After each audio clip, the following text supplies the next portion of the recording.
Hello and welcome to the acrylic painting show Friday. So you can see the reference photo in the description, and I'm just gonna put on some music. And welcome to the acrylic painting show Friday.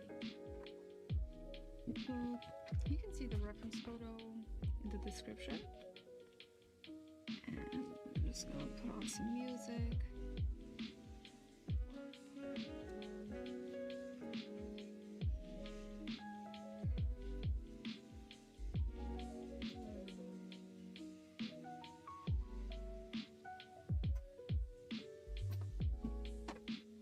Okay, that's better. I was hearing myself. Okay, so I have this series of bee paintings that I want to work on, and let me show you some of the other ones. This is one of them. Hope you can see it. This is my favorite actually. So I'll be aiming to create kind of the same kind of color scheme. And then this is another one, the same one that I had on my garage door. All right, so I'm using some acrylic paints today. Well, I'm sorry, I think I'm gonna have to take this phone call.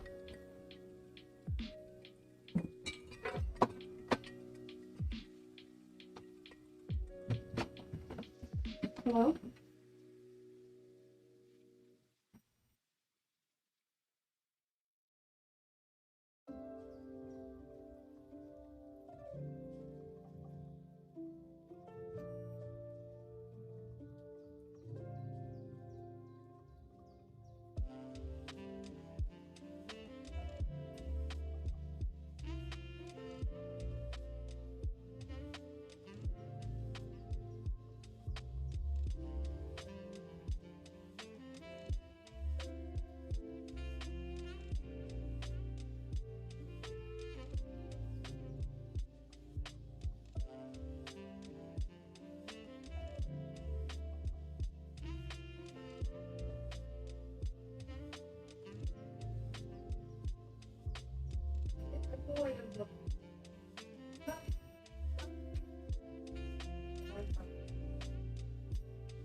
Thank you so much, Jane.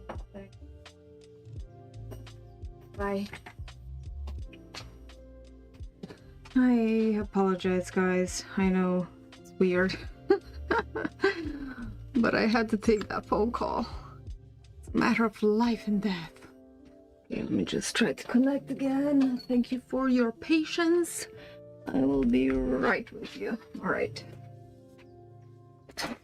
Oh, hey, Clara. Hi.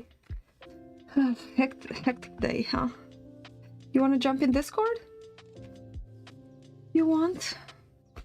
Okay, so I'll be painting a bee. I have the reference photo up here somewhere. How are you today?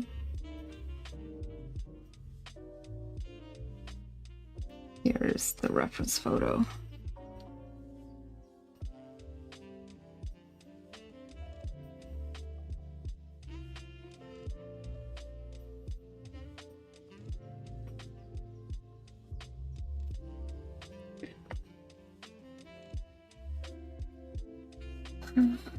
All right.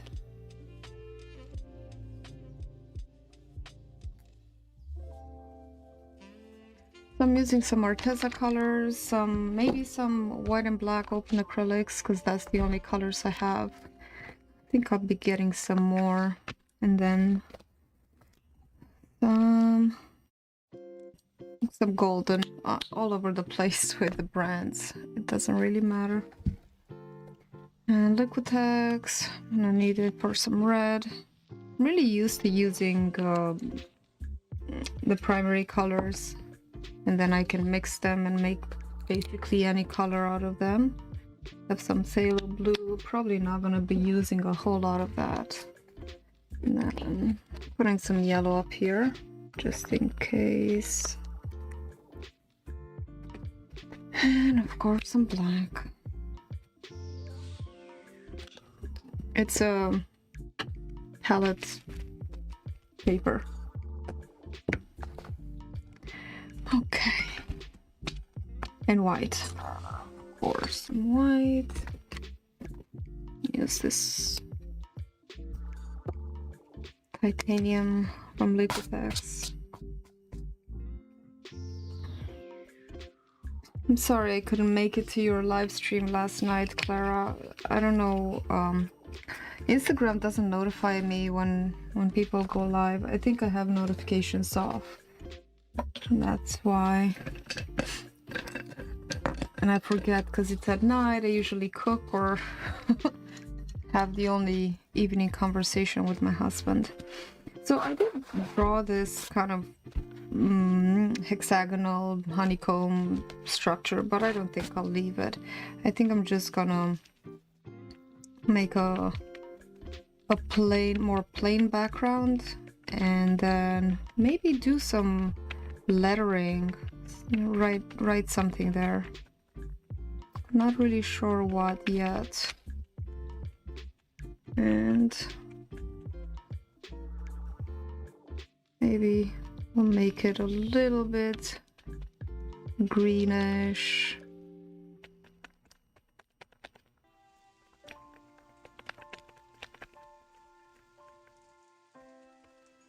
I like making gradients.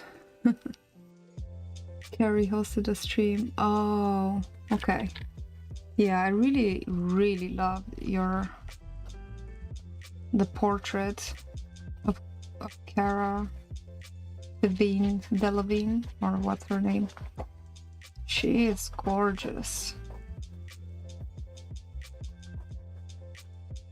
One of my favorite movies where she played is Valerian and the City of a Thousand Planets. Have you seen that one? Yeah, so good.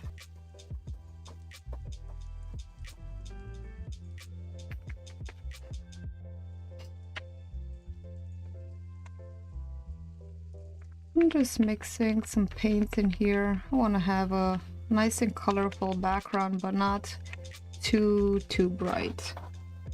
Just want some color in there.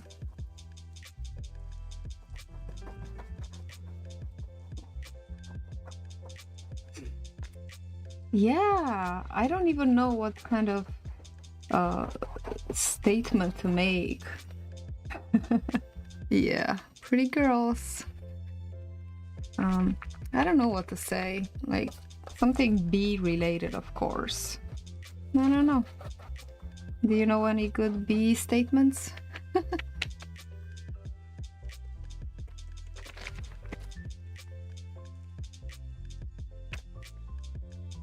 Oh, very blue.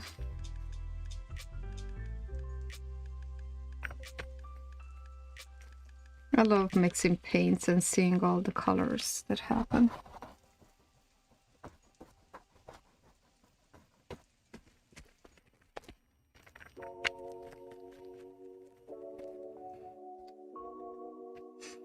Yeah, it's a fun movie.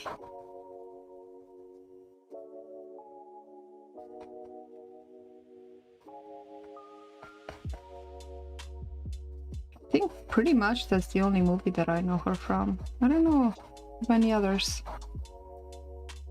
I'm sure she's in other cool ones. What other movies? And I still have to make that list. It's still on my mind. It's on my mind. The list of my top 10, top 5. I already started to write it, so it's coming, it's coming.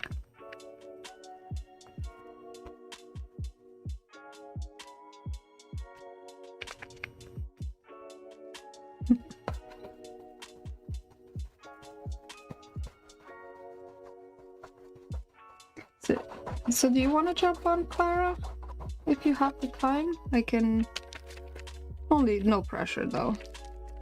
But you're always welcome. But I understand if you have other things. I'm gonna have to move you from the general chat to the live stream. And turn up your volume. Probably. I did turn down my own volume, so that should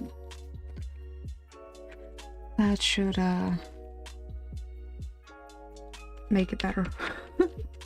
She is a model. Suicide Squad. Ah, I haven't seen that one. I don't really go for the popular stuff. Probably my downfall. I should go more mainstream. Be good for my popularity. She does have a villain face. That.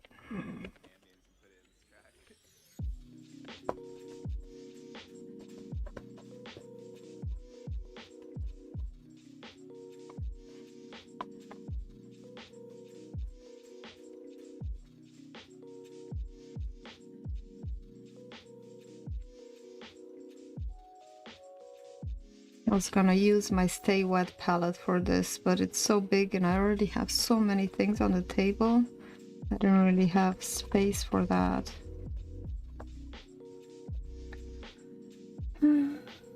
Okay, cool. Let me go and change you so you can be in the stream.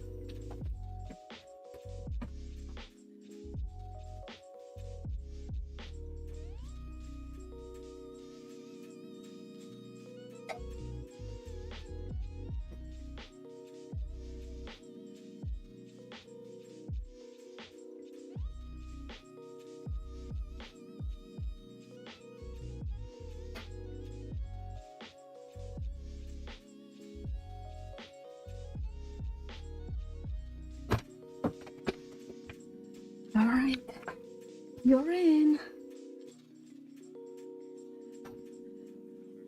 Can you hear me? Yeah, I can hear you and loud. Nice. Oh, can improve maybe. Yeah. How's it going? It's good. Happy Friday. Happy Friday. What are you doing? Multitasking. Yeah, I'm working a bit. Mm. I'm taking early lunch so I can join you. Aw, thank you. You're working from home? Yeah, I work from home Thursdays and Fridays, so it's a little easier to Yeah. take a lunch break. Mm-hmm. Lunch breaks are the best part of the day. One of the best parts. Yeah, it's good. I definitely need a break. It's hard to work through lunch. I've done it before, but it's nice to... You kind of need that mental break. Mm-hmm. Yeah. You gotta take a break. No. So I'm trying to look up like phrases.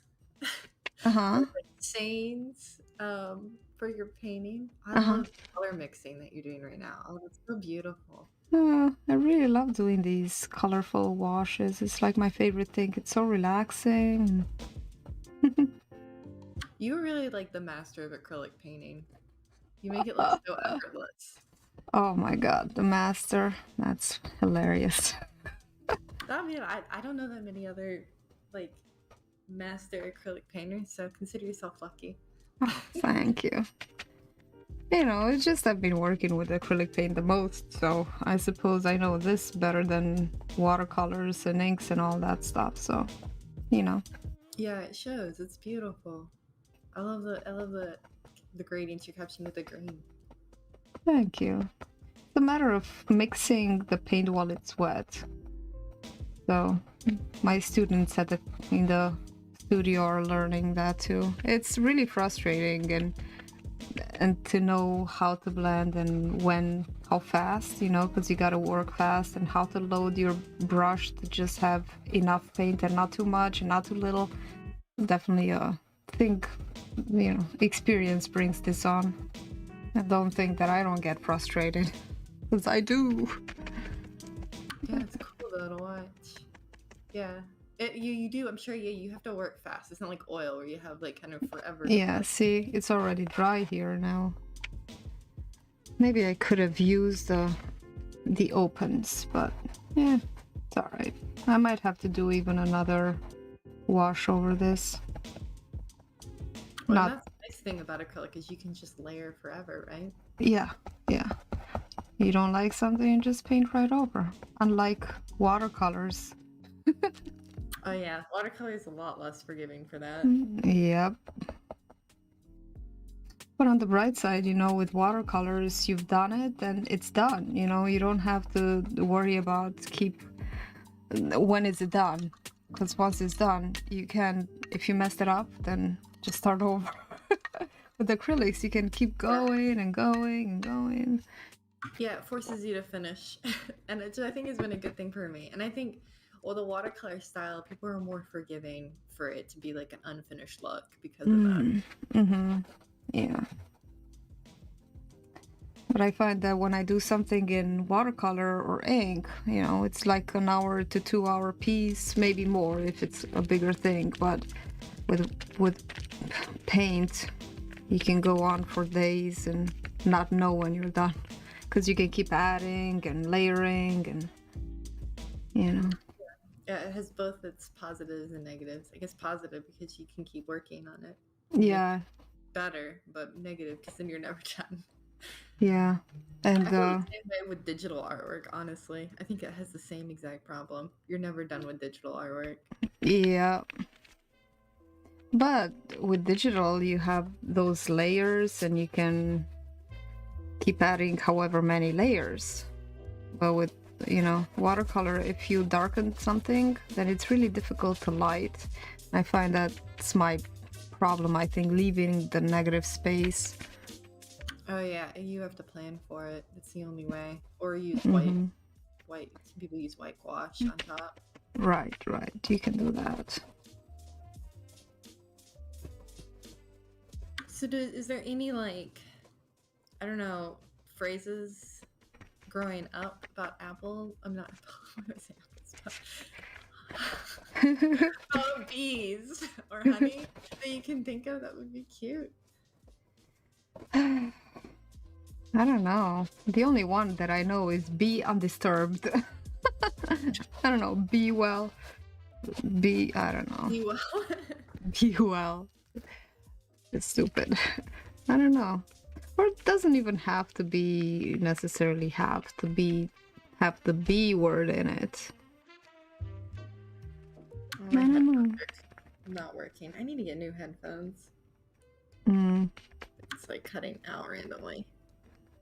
Oh.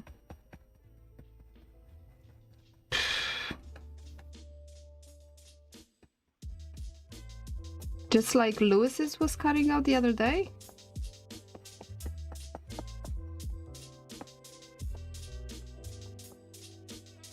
Did I lose you? Hey, Qualdar. Hello. Wanna jump in the chat too? I think we lost Clara. I'm here. I'm back. Oh, I'm trying to figure out my headphones. Sorry. Okay. I couldn't hear you for a bit, so I didn't hear what you said. Oh, probably something not important. I'm sure it's important. How's it going, Q?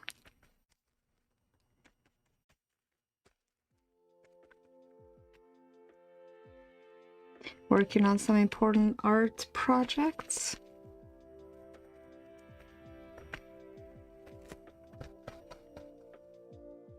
Oh, there he is.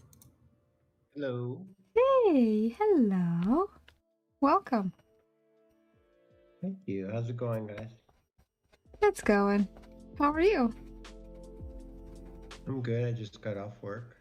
I remembered that you guys are still living in the past, so I found your stream. Yeah, gotta move on, right? That's Only like 2 more days of this, okay? Why? Because of daylight savings is going to change on Sunday. We get an extra hour. So, and they, I guess, in his country, they already went ahead and changed the hours. So, Yeah, we're proactive that way. So Yeah. Feel like a bat sometimes because I don't really feel like. I still feel European, you know. I don't really feel American. Like Europeans are better people. what? You I are don't know. American. Aww. You mean she's American for saying that? She's American. She lives in America. Just living in America doesn't make you American, you know. Oh, I thought it does. I think it's You're an American citizen, technically, but I don't know if you're an American citizen or not. But I think living in America makes you American. oh, makes you an immigrant. Well, we're all immigrants. Like, Aren't we? Right? So Yeah. nobody's American. yeah, no, I think everyone's American. I don't know. I mean, my parents, like, my not my parents, my great grandparents came from Germany, so Mm-hmm. and I Oh, don't. that explains a lot. Oh yeah. See, now you don't have to say that you're American anymore. Now I'm an ancestry of German heritage. So is my husband. Like we're full. Like I went from a very German last name to another very German last name. Yeah. Yeah. Well, my maiden name is Sudmeyer. Everyone's gonna look that up now. And my new name for my husband is Garais. Very German. Yeah. It's a nice name. I like the shorter one because I can at least spell it out. Because the Sudmeyer took forever to spell out. It was such a pain. So now I can just, they never will pronounce it right because they always want to say like Garcia for some reason. But Garcia. there's no C in my name. It's just Gar Ice. Yeah. See, and that's a thing. I think Americans have trouble. Not that I want to stereotype and just put everybody in the same, bucket, but it's difficult since Americans speak mostly English, they sometimes can't read different names or accents or, Yeah, if you haven't traveled much and you don't speak another language, you're right. Yeah. You're not as familiar that words can be pronounced different than your own language. Yeah. Do you speak any other languages, Claire? I speak a little bit of Italian, but that's about it. And it's not great. Because you were living there for a while? I lived there for when I was in high school. So about 5 years. Well, I went halfway in the year. I moved to like middle school and I went to like this nun school. Oh. Nun school? Yeah, there's nuns that taught me the class, and I didn't speak any Italian. I was just like an American kid who was just like, yeah, I don't speak that. So they would yell at me all the time. So y'all need to learn. What? So y'all need to learn my language. Yeah, I mean, I needed to learn a language, but I was also like a teenage kid who couldn't be bothered. I'm not proud of my actions, but let's be honest, like I wasn't at my finest age. Yeah, we forgive you. Yeah. So, I mean, I tried to learn Italian. It's hard though to learn a language just suddenly. Like everybody had this like idea, oh, you'll be immersed in it. You'll pick it up in a week. In a week. Yeah, I don't know, like people who aren't familiar with languages, they're like kids can just pick up these things so fast, and it doesn't work that way, especially when you're now not even a kid anymore. I was like, yeah. Yeah, I mean, if you had been like 3 or 4, it's different. But 3 or 4, I probably, and it was easier for my brother. Not because, I mean, he was younger than me. He was like 4 years younger than me. But it was easier for him because he could just play like football. I mean, there's soccer with them. They didn't need to talk that much. He just needed to learn a few words about like pass me the ball, I guess. Right. And that's it. But for the girls, like like we didn't do anything. At least when I was 15, we just like sat and talked. About what though? I don't know. Yeah, it's tough to be a girl in a nunnery. Yeah, that was they had a nickname for me. They called me Furbo, which means like clever, but like in a bad way. Like smart addict? Yeah. Kind of, yeah. They called it like they called me like a fox is what they described it, and they said it's because I always said I couldn't understand. I'd always just be like non capisco anytime they asked me to do anything. Oh, Basically, it's just saying like, no, I don't understand you. that's hilarious. So they were like, no, you do understand us. Stop playing dumb, yeah. Yeah, stop playing like you don't. They're really nice. They're really kind. They're kind of like a whole bunch of like grandmothers who were taking care of you, and That's what they were, weren't they? Pretty much. yeah, except they didn't have children because they're nuns. But Yeah. we were their children. Yeah.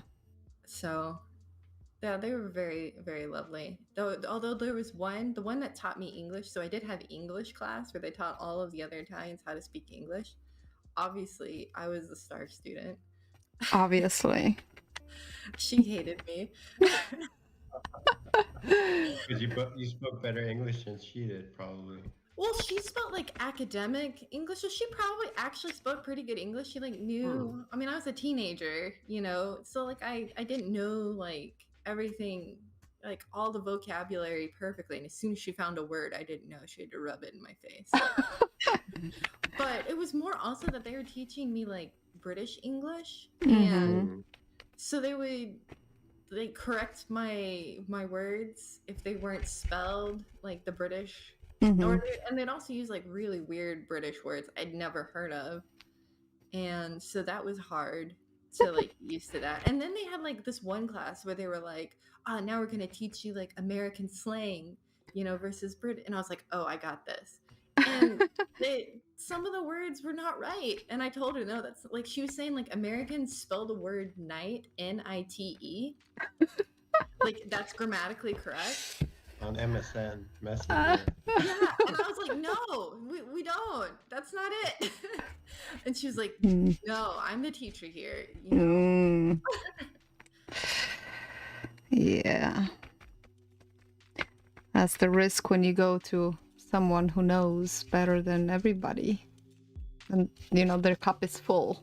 They can't really take anything in. Yeah, I mean, a lot of it's pride. And I mean, it was a hard situation for her because you could tell she studied English and was very knowledgeable. She's very smart. Yeah, she's a lovely woman. And I was kind of a brat to her. So, bless her for dealing with me. Yeah. What are the secondary languages in Romania?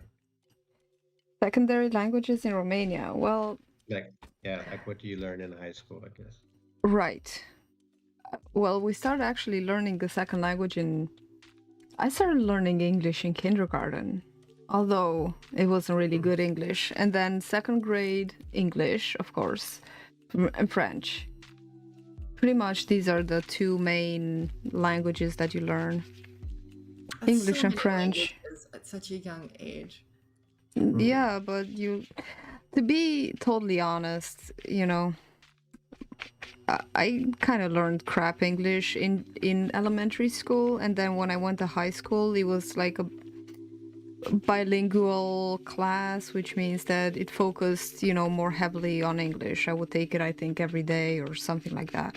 And when I got there, I was so confident in my English language because I was the best in English in general school, which just means that everybody around me was so stupid and just couldn't care less. And I got there really confident in my skills, and it was a very embarrassing, humiliating experience. But I learned most of my English from movies.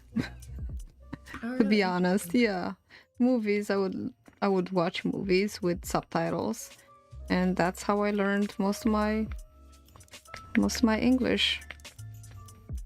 And it's so much better English than any teacher can teach. Yeah, conversational like Mm-hmm.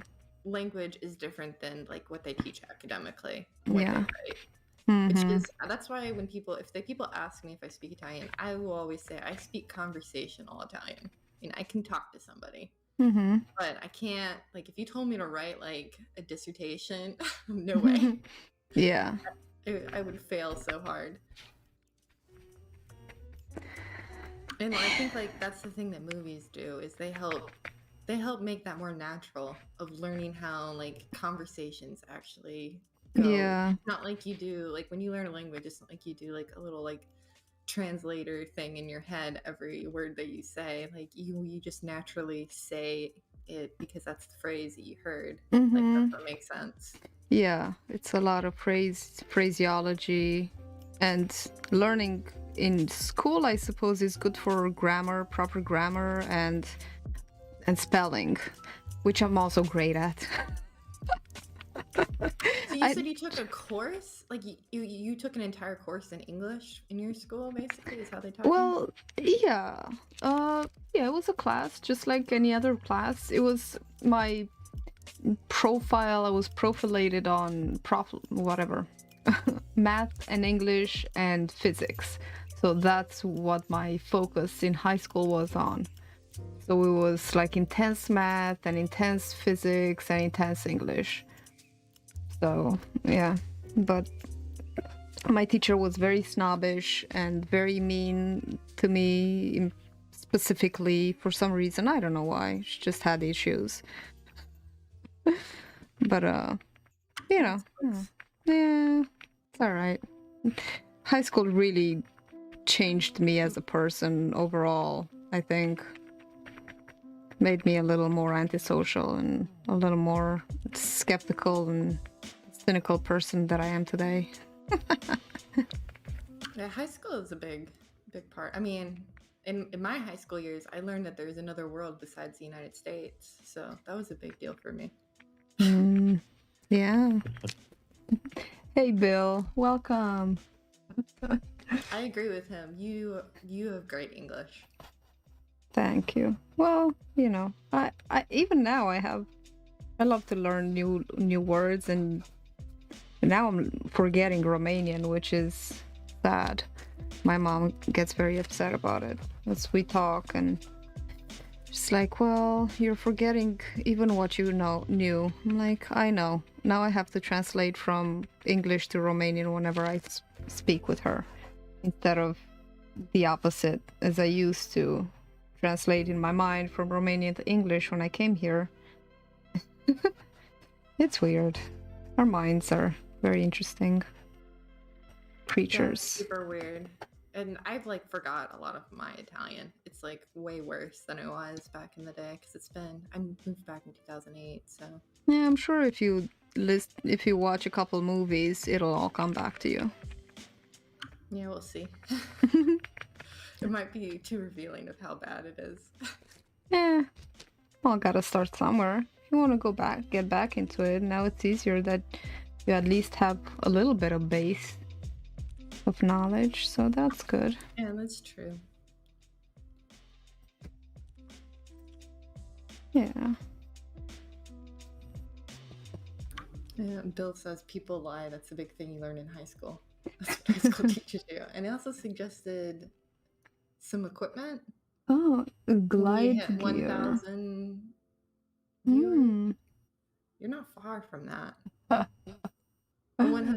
1,000K? A million? 1,000. Okay, a million views. You are far from that. Never mind. I thought it was just 1,000. No, I think he meant 1,000. High school teaches you people lie. Yeah, people, they're have their own self issues. Whatever. I think you also go through a lot of changes, right? In high school. Yeah. It's just generally a difficult time.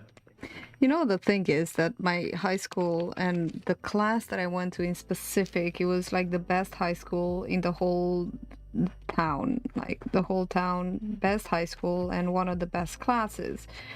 So needless to say, and I'm saying it anyway, it's the stupidest saying, needless to say, but All my colleagues were, sons and daughters of doctors and of mayors and of really high and important people. So I wasn't one. I was still, trying to be part of the cool gang, and I never could be part of the cool gang. I don't know why. It's all in the mind, But now I am. Now you now, are. yeah, now we're part of the very cool gang. Hey, Louis. Good morning, human. You can jump in if you want to. Yeah, now I am in the part of the cool gang, and it feels so darn good. I love it.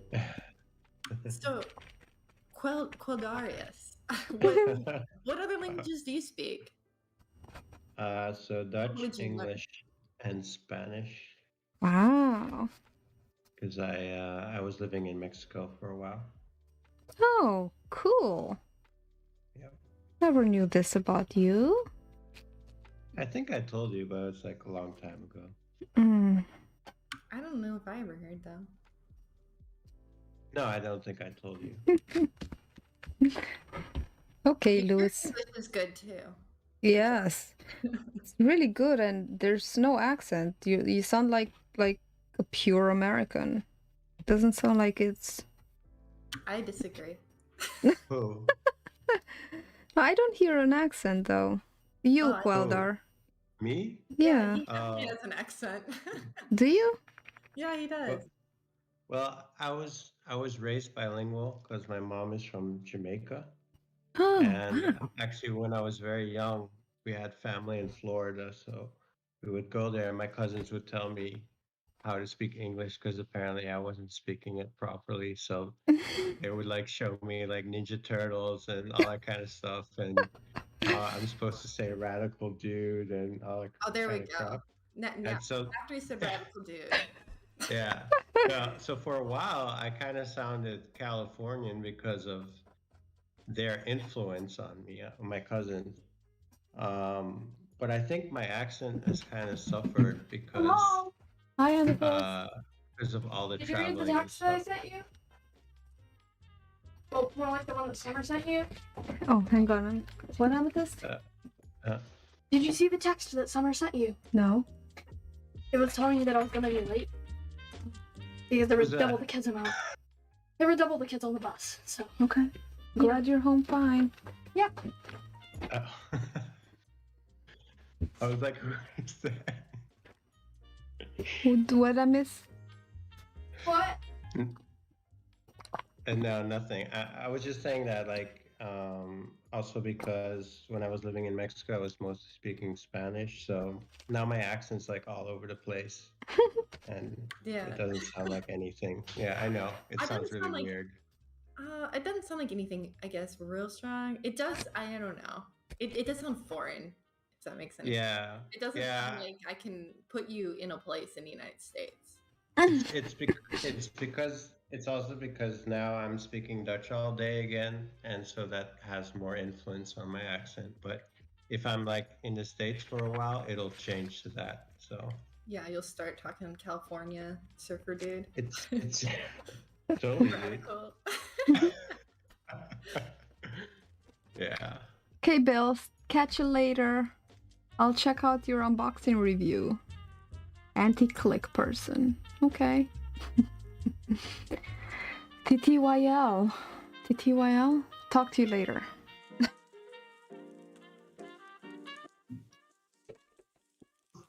You don't really have a southern accent there, or at least not very strong. No, I just have a lisp. I don't know. That probably has something to do with me moving around a bit. I grew up in Texas, not Georgia. I grew up in Texas. Moved to Italy. Well, actually, I was born in Canada. Well, not born in Canada. I was born in Texas, and then I went and lived in Canada for a couple years and spoke French when I was like 2. Oh. According to my parents. Wow. I remember it a little bit. Like I remember going to like class or daycare and my teachers telling me to do stuff and then not speaking the same language as my parents and finding that very weird. Like kind of disorienting, but that's all I remember. Like, your memories are really bad when you're young. But Mm-hmm. after Texas, I went to Italy.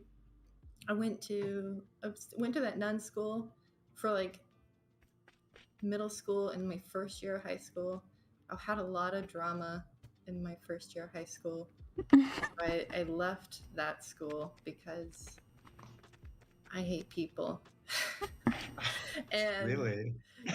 yeah. Well, we can go into that. That's its own story. I don't know how much we want to do Clara's story time.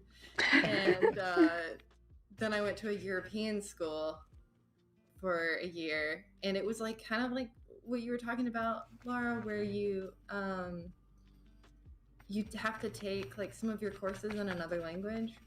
Mm-hmm. And so I had to take like history and geography in either French or German, and it couldn't be Italian. I was like, I just learned Italian. I'm not going to learn French or German.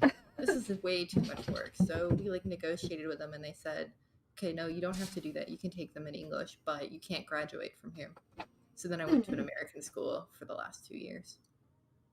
Mm. But yeah, all of that probably like, because when I was at the European school, everybody had like a British accent. And then I went to the American school, and they had kind of more American. I don't know. They was kind of more international school than American. Then I came back here and lived in Wisconsin. Wisconsin, yeah. And they have their own different accent.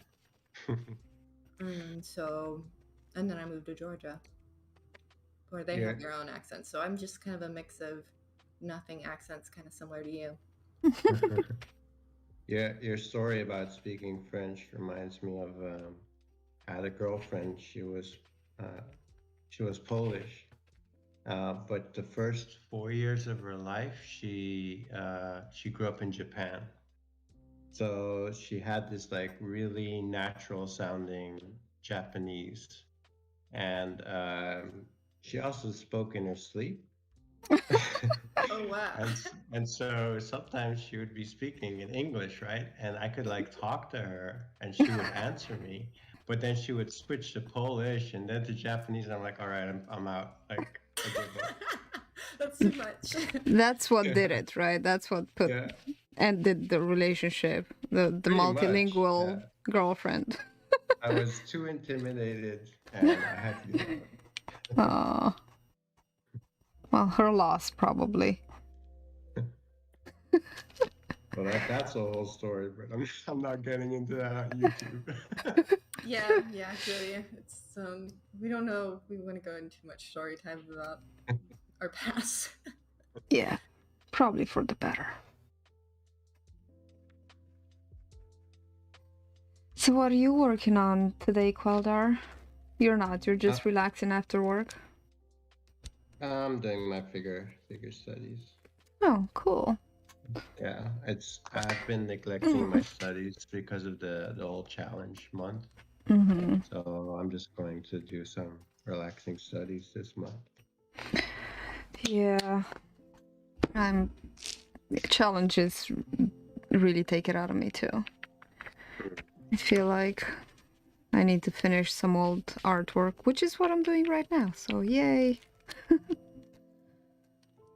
I do feel that I'm more relaxed about creating, just because like the challenge forces you to just do it, without thinking about it too much. I think that has helped me. You're gonna say something, Clara? Oh, I was just gonna say I have to do my homework that Lois gave me. Oh. Because I missed my class. I was a bad student and I skipped class. And so he gave me homework and I have to do it. I'll do it in a bit. I'm not gonna do it right now, I'll be honest. But I'll work on it. I'll spend some time. It was nice. What are your sorry. Go ahead. I was just saying it was nice to be able to draw something that wasn't that last night, actually.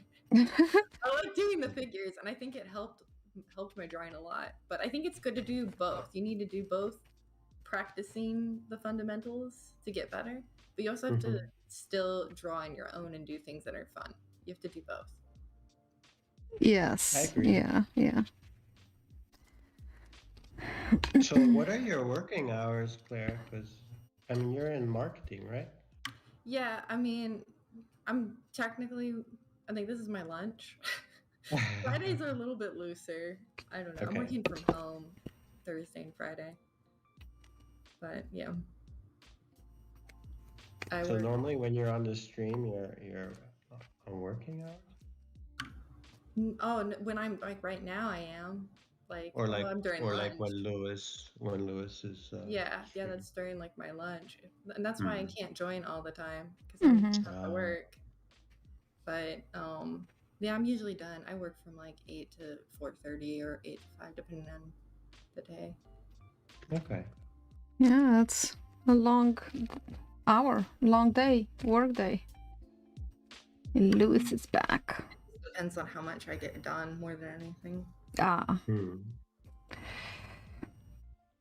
do you like it? I actually really love my job. Oh, cool. It's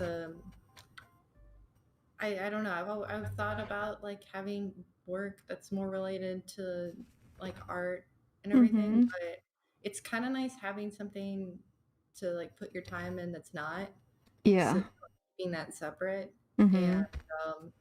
my job's really fulfilling. They're really good about like always appreciating everything I do, and Mm-hmm. it's very flexible too. Mm. And I'm definitely like a person that I work smarter rather than harder. Mm-hmm. Ah, So yeah. I have some days where I'll work and put everything in it, and then some days I'll kind of chill a little bit more. But I don't know, I like being kind of more efficient with my time. Mm-hmm. I need to learn how to do that for sure. Oh, it depends what you're doing, I guess. With painting, I don't know. I guess there's certain things you can do that can speed things up. It depends on what your goal is. My goal is to stop procrastinating. What are you putting off? It's not a matter of what, it's a matter of not doing what I'm supposed to be doing on a regular basis. Like, name a thing, like editing a video or filming. That's what I usually put off the most. Filming and doing scripts, which is basically the most important part.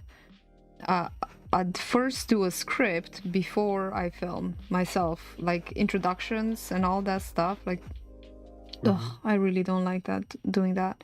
So generally, that goes the last part that happens. For example, the Halloween video that I did, I filmed that the evening before and then the morning Saturday evening when I got home from something, I filmed it.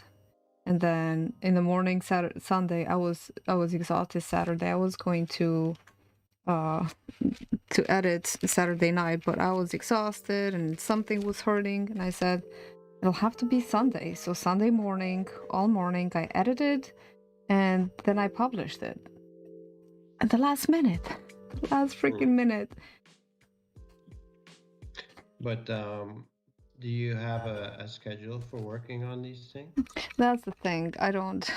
I do. I make schedules every now and then. I just don't stick to them. You gonna give her the goal? What? I could use some. I could use some preaching. Yeah. I could use it. I could use a kick in the pants. No, I mean I'm not going to repeat myself. You But just go back and listen to that one. Yeah, just go back to that video. I guess it's a topic that I just find interesting, and like even for myself, there's some projects I've been putting off, and I've just been thinking like, what if I had like an online study group or something, where you're just like everybody's doing their own thing, but you just agree to meet at a certain time, and you're just connected through audio, but other than that, you're just doing your own thing. Yeah. I've just been thinking, it's just been on my mind lately, that's all. Yeah. It's all about keeping you motivated. That's what it really comes down to. Is what's going to keep you motivated to stick to whatever goal you set. And it sounds like your goal, Laura, is to create content on a consistent basis.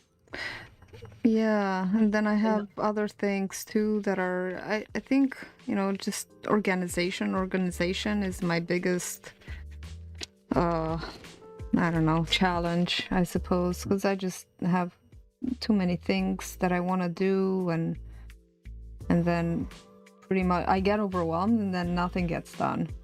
Like I want to do merch one day, but I need to do these steps to do the merch. I want to do these designs, but then I also have to work on my painting course and get ready for that, and for the filming the YouTube videos, and for making, all these things. But so it sounds to me it's more of just like you need to organize what you need to Yes, do I more than do. anything.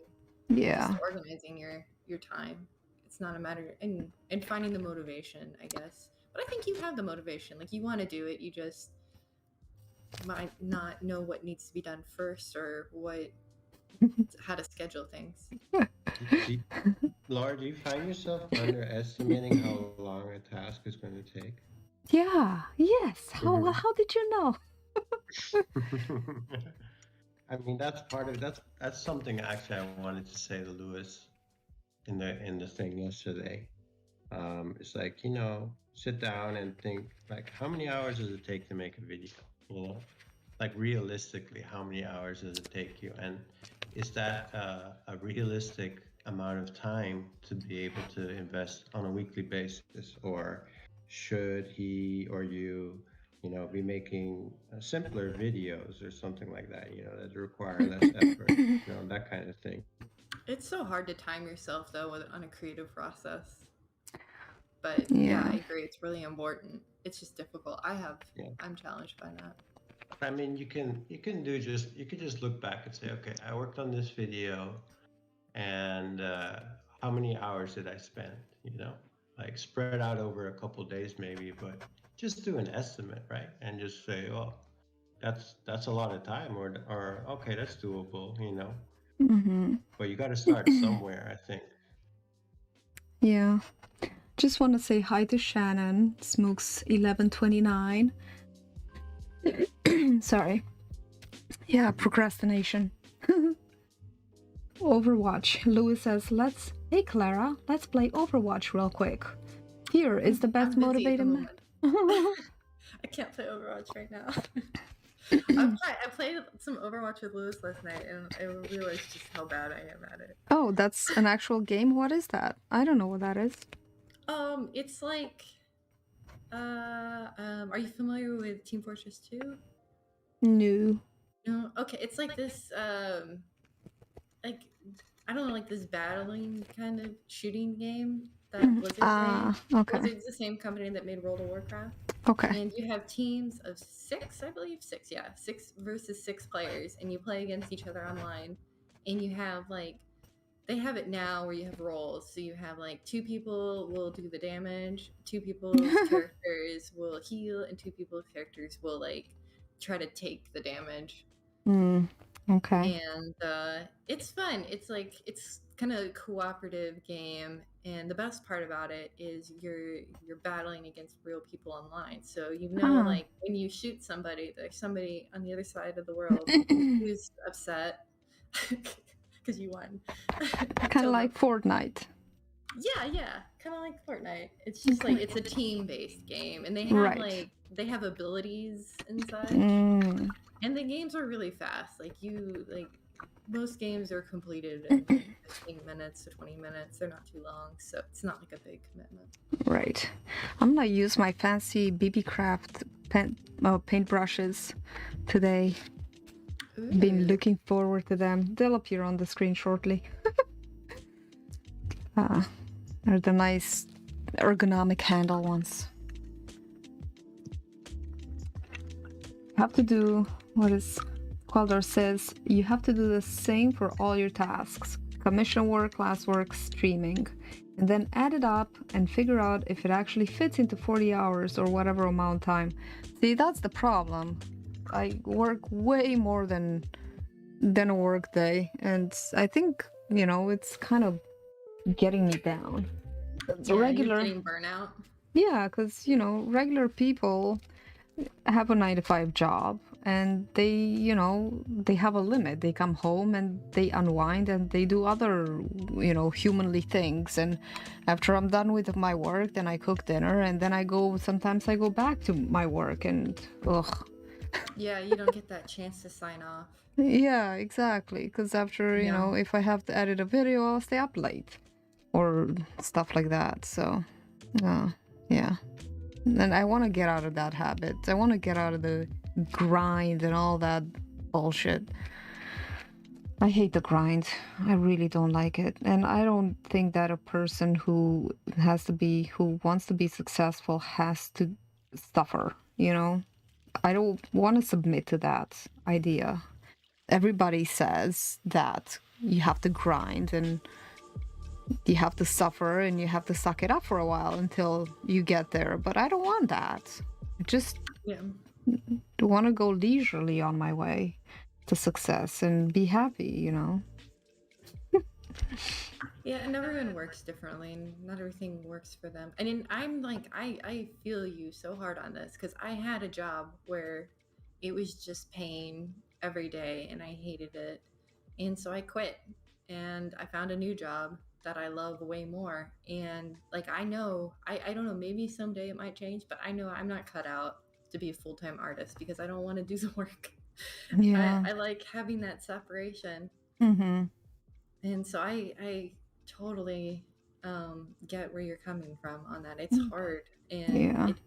you need to give yourself that time to Mm-hmm. not get that burnout, because when you have burnout, from your because what you do is a job, then you're like much less efficient. So you need to give yourself breaks and Mm-hmm. not be guilty about it. That's like the hard thing is I'm sure you feel guilty, like, oh, I could be doing this during this time, or I'm setting myself Yeah. behind. No, Yeah. you need to not you need to give yourself that time to like fully disconnect, because you're not going Mm-hmm. to be able to do as good of a job when you do work. Yep. That's part of like I guess my philosophy of working smarter and not harder Yeah. is having more like dedicated time where I work really hard and then other time where I don't, so that I'm like can be more efficient. Mm-hmm. Yeah, downtime needs to be built into your planning as well. Can't all just be like 100% work. You'll go crazy. Yeah. I don't want to do that. Actually, I don't know if I'd mentioned this before, but I saw a video by Proco, and he has the whole online school and everything. Mm-hmm. And he basically set up his business because he didn't want to do commissions for other people anymore. Like Mm-hmm. he didn't want to paint for someone else. He wanted to just paint for himself. Yeah. That's what I want to do. Yeah. I'm the same way. I found out pretty quick that I don't like commissions. And then that's not everybody. Like some people a lot of my art friends get so excited when they get a commission. And I mean, it is exciting if somebody's willing to pay for your artwork. Right. Yeah. That is such like that's the biggest compliment you can ever have. Mm-hmm. But it's not for me. It's too stressful for me. Yeah, and you're limited, and you have to make sure that you're pleasing that person, and it's gotta be just the way they want it. And yeah, I mean, if they tell you, can you paint me a painting in your style and surprise me? Totally for it, right? But if they say, I want it to be like this, and the colors have to be like this, and they micromanage everything, and they say, I wanted this like this, and then they don't give you the artistic freedom, then it's a bother. But So and I actually had that for my commissions. Is all the commissions I was given, they were like, I want you to paint this in your style. They like gave me a rough idea of what they wanted. Some of them were really loose. Like one girl was just like, I just want you to paint like a prairie in Texas, like very open ended. yeah. But even with that, like I still felt that pressure that like I have to make this a good painting. Right. Yeah. And I have to make this like, speak for my work. And I don't, And if I asked, for less money, then I was like, this is something that I'm doing out of my time that I don't want to do. And I ask for more money, then I feel Mm-hmm. more pressure. Right. Yeah. And Yeah. then, yeah, I don't know, just it's not for me. But I Yeah. understand it could work for other people. It's just, I don't know. It's something, and I think that's a big part of like navigating all of this is figuring out what stuff works for you and what doesn't. Like, Mm-hmm. if you're feeling like burnout, you're probably doing something that isn't working for you. Guilty. Let's see what Lewis is saying. I'll write it Lewis out. needs to just get in the chat. Yeah, Lewis, you need to get in the chat. Stop typing and get in voice. Literally everything I'm doing is going clockwork so far, and they are all towards the same goal. My mannerisms make it seem like I'm all over the place, but soon my plans will be complete and I will utterly dominate my enemies. And Qualdar says, it's not just your mannerisms. You complain that you struggle to balance the class with commission work and streaming and videos, which is totally understandable. We got some drama. I know, right? Dun, dun, Well, I gotta dun. tell him how it is. This is true because I'm being a wuss. I disagree. Everyone has limits and you got to be cautious of them. Otherwise, it's a straight ticket to Burnout City. I planned on a delay for videos in favor of class infrastructure. I'm not at mine. Trust me, I have a solid path. I will shortly. It's good to know, Lewis. It's good to We know. should have acted out the voices. You I should know. have told her, and I've been Lewis. Oh, yeah. Lewis, get in the stream. Now, mister. What do you guys think? Hmm? Do you think he's taking on too much or not? I don't know. I don't know his life and what his plans are for me to say definitively. I do know, like, and I've given him this feedback of certain things that need to be a priority. Mhm.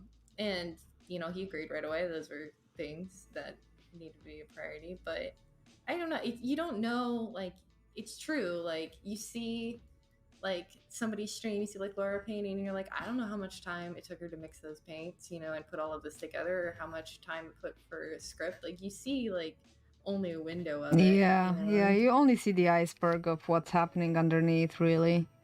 Yeah, and so you don't know, like, sometimes, like, I think there's some truth to what he's saying, that there is, like, maybe a facade of him making it seem like more disorganized than it is, which is maybe not a good direction for a marketing strategy. No, But I think Lewis has got it pretty solidly figured out. The thing is with everything is, so I met him, I don't know, last year, and then he was just starting with the videos. He was just starting with the live streams. So it was a new thing that he was starting to do, and all these things he had to figure out and to learn and everything, and that takes time and a lot of energy. And look at him now, he's streaming regularly, and he's getting better at his teaching, and he's learning new things all the time, and all of these are really good for him. And when he's gonna get that class with, and he's making, connections, like we are all connected and we're giving each other feedback and a lot of good, what's it called, value. But what I'm trying to say is that of course we're always struggling, we're always yearning for more, and we're always gonna want more, of course. But he's on a good path. He can figure it out. This just sometimes feels really overwhelming because we are naturally good at other things, some things better than others, and the other ones seem like such a bear to get. But he'll get him. I just wish he would stop saying, "I'm just not good at this." I wish he would say, agreed. he would just say, "I'm getting there," and it's all a matter of verbiage and mentality and how you put things. You can verbalize a negative thought into a positive thought just by phrasing it differently, and then it starts to feel different, So it's all good. I think he's got it. He's not as overwhelmed as he thinks. It's just always a lot of things. If you're not always growing, then you're probably not doing something right? Yeah, we're all, I mean, I think that's part of what makes this kind of nice is we're all trying to figure out like Something. how to improve. Yeah. And Yeah. so I appreciate like I give feedback and I listen because I'm trying to, do my own thing and try to, support you all and also get your support, and so that's all you can do. Yeah. Oh, Oh, he's here. he's Yeah, here. and I agree with that, Laura, and I'm going to do better not to trash myself with that. I'm speaking more of the marketing side. I don't know exactly how to go about that, but like the class and all this stuff. Here's the thing: like when I said I was going to do the class, I know what it takes to do this because I've done it before, not on Zoom, and that's the learning experience. But I've done workshops before. Like I already set one up a couple of years ago, and it was very successful. So I know what it takes to do that. I'm used to teaching. I love teaching. And so I knew it would set me back some. So I said to myself, I could either get a video out right now, which I've already have quite a bit of filming from it. It's the critique one. Or I could set myself up better for the future just by sacrificing a little bit of time with the video. But it's in the interest of opening my schedule up to do the video. Does that make sense? Because like the path is you get the teaching, like get the class. You're talking about Proco. That's exactly how I feel. I like commissions. I'll always take them on, but I want to be able to choose what commissions that I take, and I want to be able to have an open schedule. So if I want to paint something, I can paint it, and I can do a video on it, and I can section off a week if I want to do a video. Because once you get the infrastructure down, you'll always have to do upkeep, but it's not going to be nearly as much as building, learning, establishing yourself. But that takes time, so it's you're gonna suffer a setback with that. I'm not like that's totally fine. And as far as the work goes, to be honest with you, I'm enjoying it because I go in, and I don't want to take your stream over. That's all right. But I go in to the studio. I love going to paint. I started bringing my computer and the tablet in, and I set it up on a separate table. So whenever I get tired of painting, I go over there and do some of the infrastructural work or critiques or even work on the video and then go back to the painting. And it's a breath of fresh air. And I feel like, like I'm learning a lot of this stuff. But the downside of that is slowing down the video work, but it's in the interest of getting that back very soon. Now, the problem that I have with like my goal is to get the commission piece done by Christmas. I don't know if that's possible because painting is painting, and it's very hard for me, especially in a painting that's like 3 by 4 feet. With this level of detail, and the fact that it's off of 2 of the crappiest photographs you've ever seen, and I have to make this thing look freaking real. And then the gentleman who wants this thing done is very particular, right? This is I'm not blaming him, but this is what I'm trying to get away from. But I am at the same time very grateful that I have the opportunity to do this, and I'd rather be doing this than working anywhere else. For sure. So, yeah.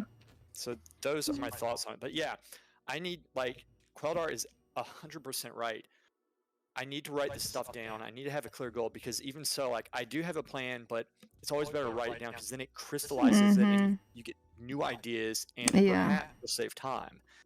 You will save time. And then also I agree with you on the complaining part. That's something I'm going to cut out. But I just have a hard time with the marketing. That's what I'm saying. I don't mean to bash myself. I'm not putting myself down. It sounds like I am. I'm more being practical. I literally don't know what I'm doing with the marketing. That's something. But Clara has helped me out a lot. And I have there you guys go helping me and stuff, and I'm very grateful for that. Big time. Louis, I can empathize with you so much. Very much in the same place.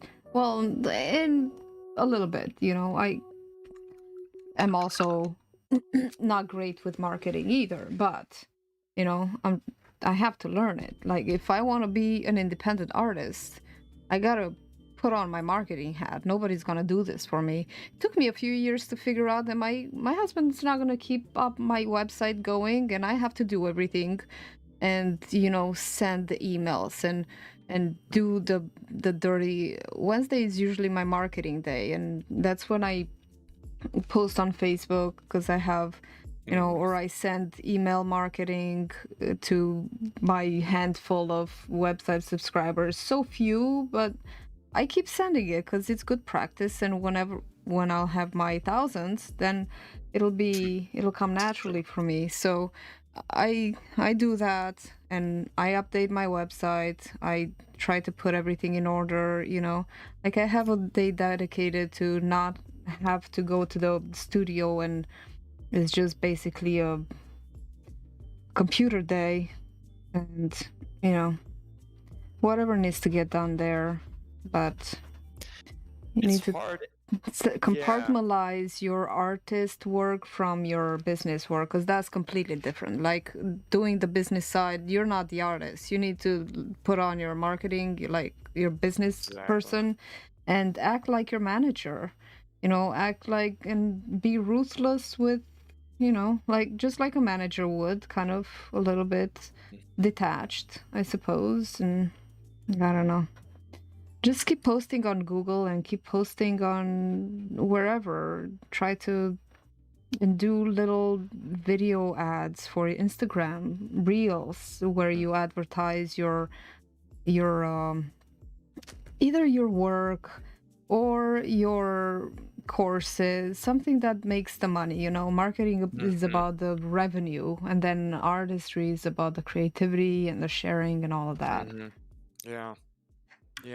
So doing that administrative type of work, because I think that's it's what you're doing is broader than, marketing is just basically coming up with ideas on how to reach out, and that's all it is. But what you're talking about is like kind of more maintenance and administrative work, and maybe is not as involved, but that kind of thing is, I would put it maybe in the same category as like working out.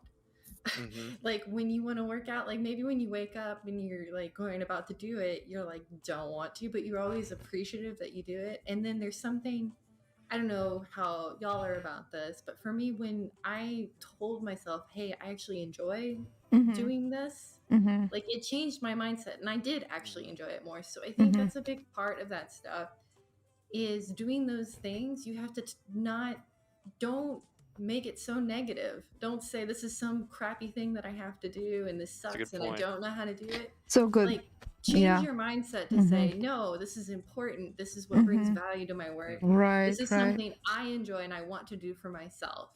Right. And you will enjoy it then. It's that simple. Like you want to find out like how to make yourself succeed. That's what it's about. Or you want to support people who support you. It's something you want to do. And maybe at the time it isn't something, it seems bland. You kind of have to change your mindset and I don't know, brainwash yourself a little. And like you said, Lewis, very good advice, Clara. And like you said, Lewis, you gotta tell yourself, I'm gonna do this thing, and I want to do it because I don't want to work another job. Like this is what I want to do. Right. It's gotta be a want and not a have to. Very often, because very often I don't feel like doing anything. Like even painting, I don't want to do anything, like nothing. And then I'm like, well, I gotta do something because I want to eat today, and I want to and stuff like that. And what would I rather do? Well, I'd rather go and teach a class than go and wait tables or like some menial desk job. So then I'm like, well, at least I'll be with people. It'll be fun once I'm there, and let's just get the thing, Yeah. Definitely. I always feel so much more at peace when I get that stuff done too. Like, you feel less, you feel like you're on a right path and you can see what path you're on. Yeah. You don't procrastinate with that. I mean, I agree. And Claire's talking about the mentality. I mean, I don't know if y'all ever listened to Tony Robbins, which he's very good.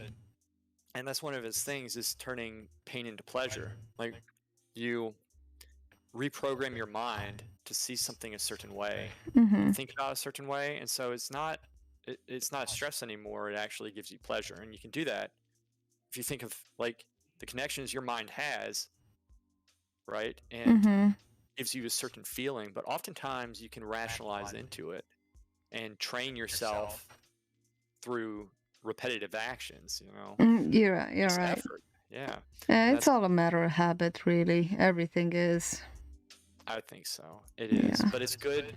Like what Claire is saying is true, and Yeah. you have to hear that, and then you have to, as he says, take massive action. Everything I say is true. Yes. We need to get back on. Sound We need like to get me now. back on point because we've gotten so off topic.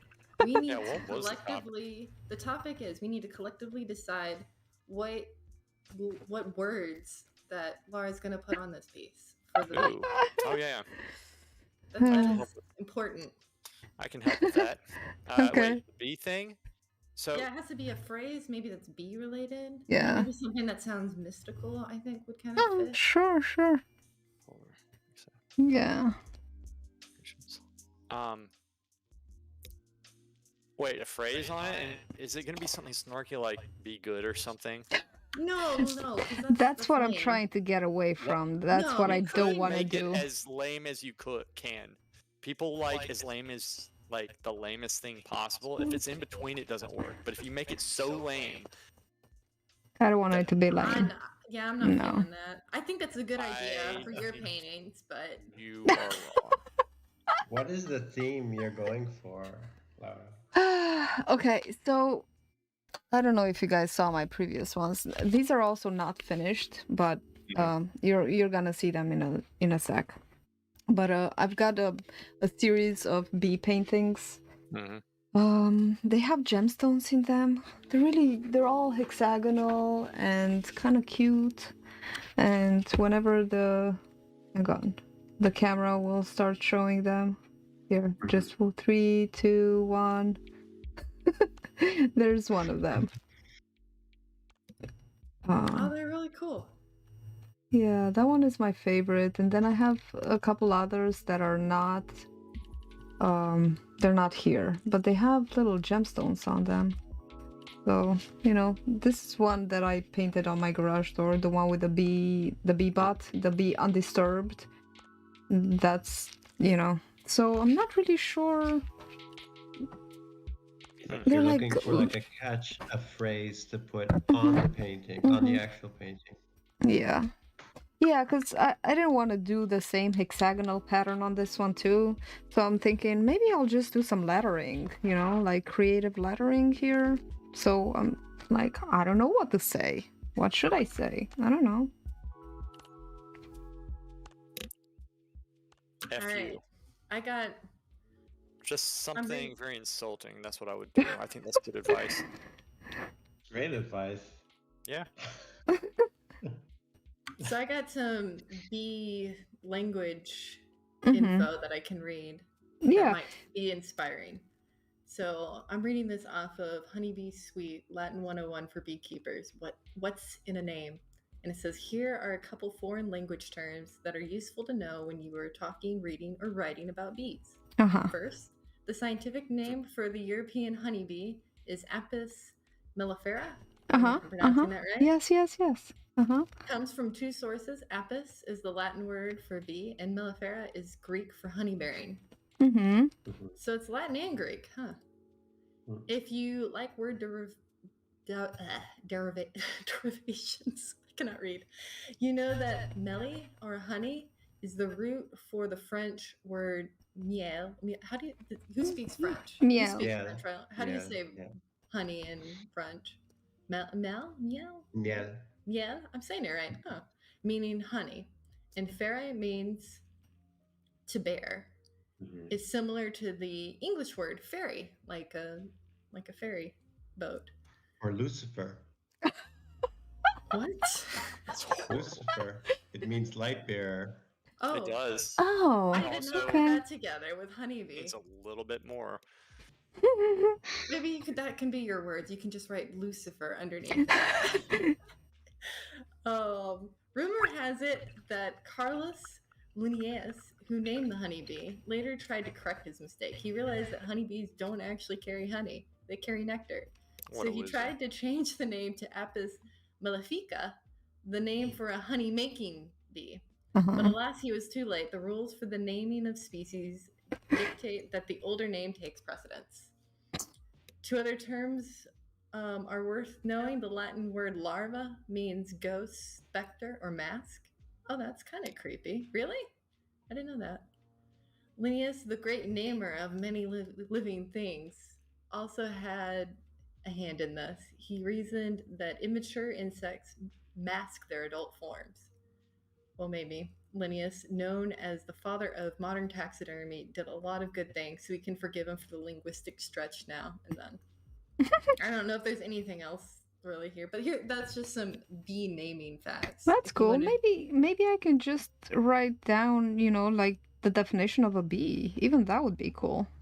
Yeah, like the Latin Yeah. meaning or something would be cool. Something, I don't know. I feel like a mystical, intellectual vibe from you in this piece. Thank you. Just in general.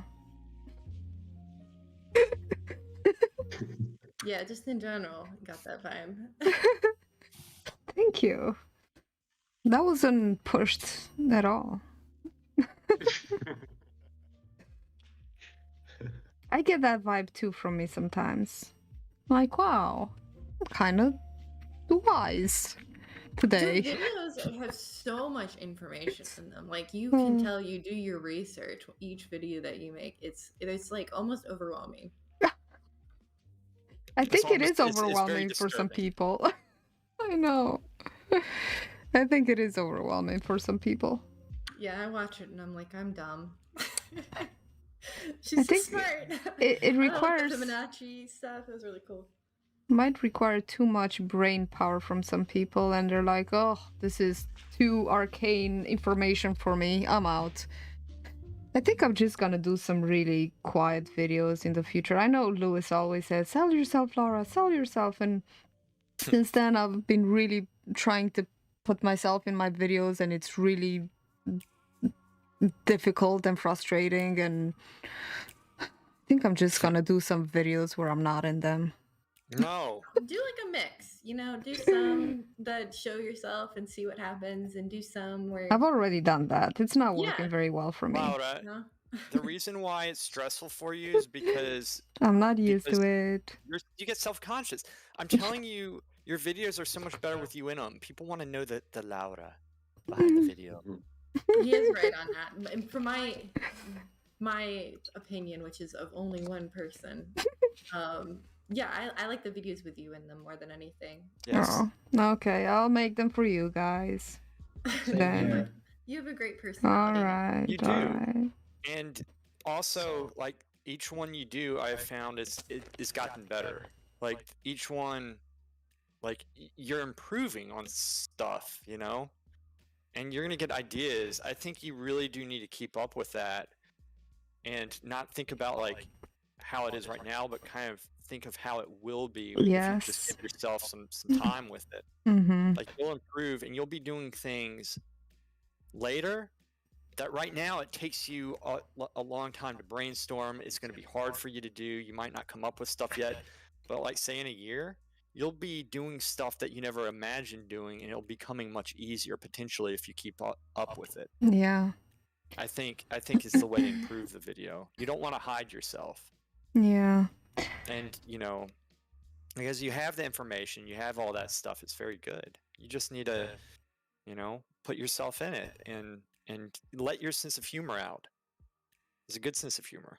I love Just shine. Let yourself shine. Yes. You have such it's especially in that the Strigoi, I don't know how to say it, the Dracula one. Yeah. It's so funny near the end. You're like so random. Born on a Saturday. So random. The part with the sexist.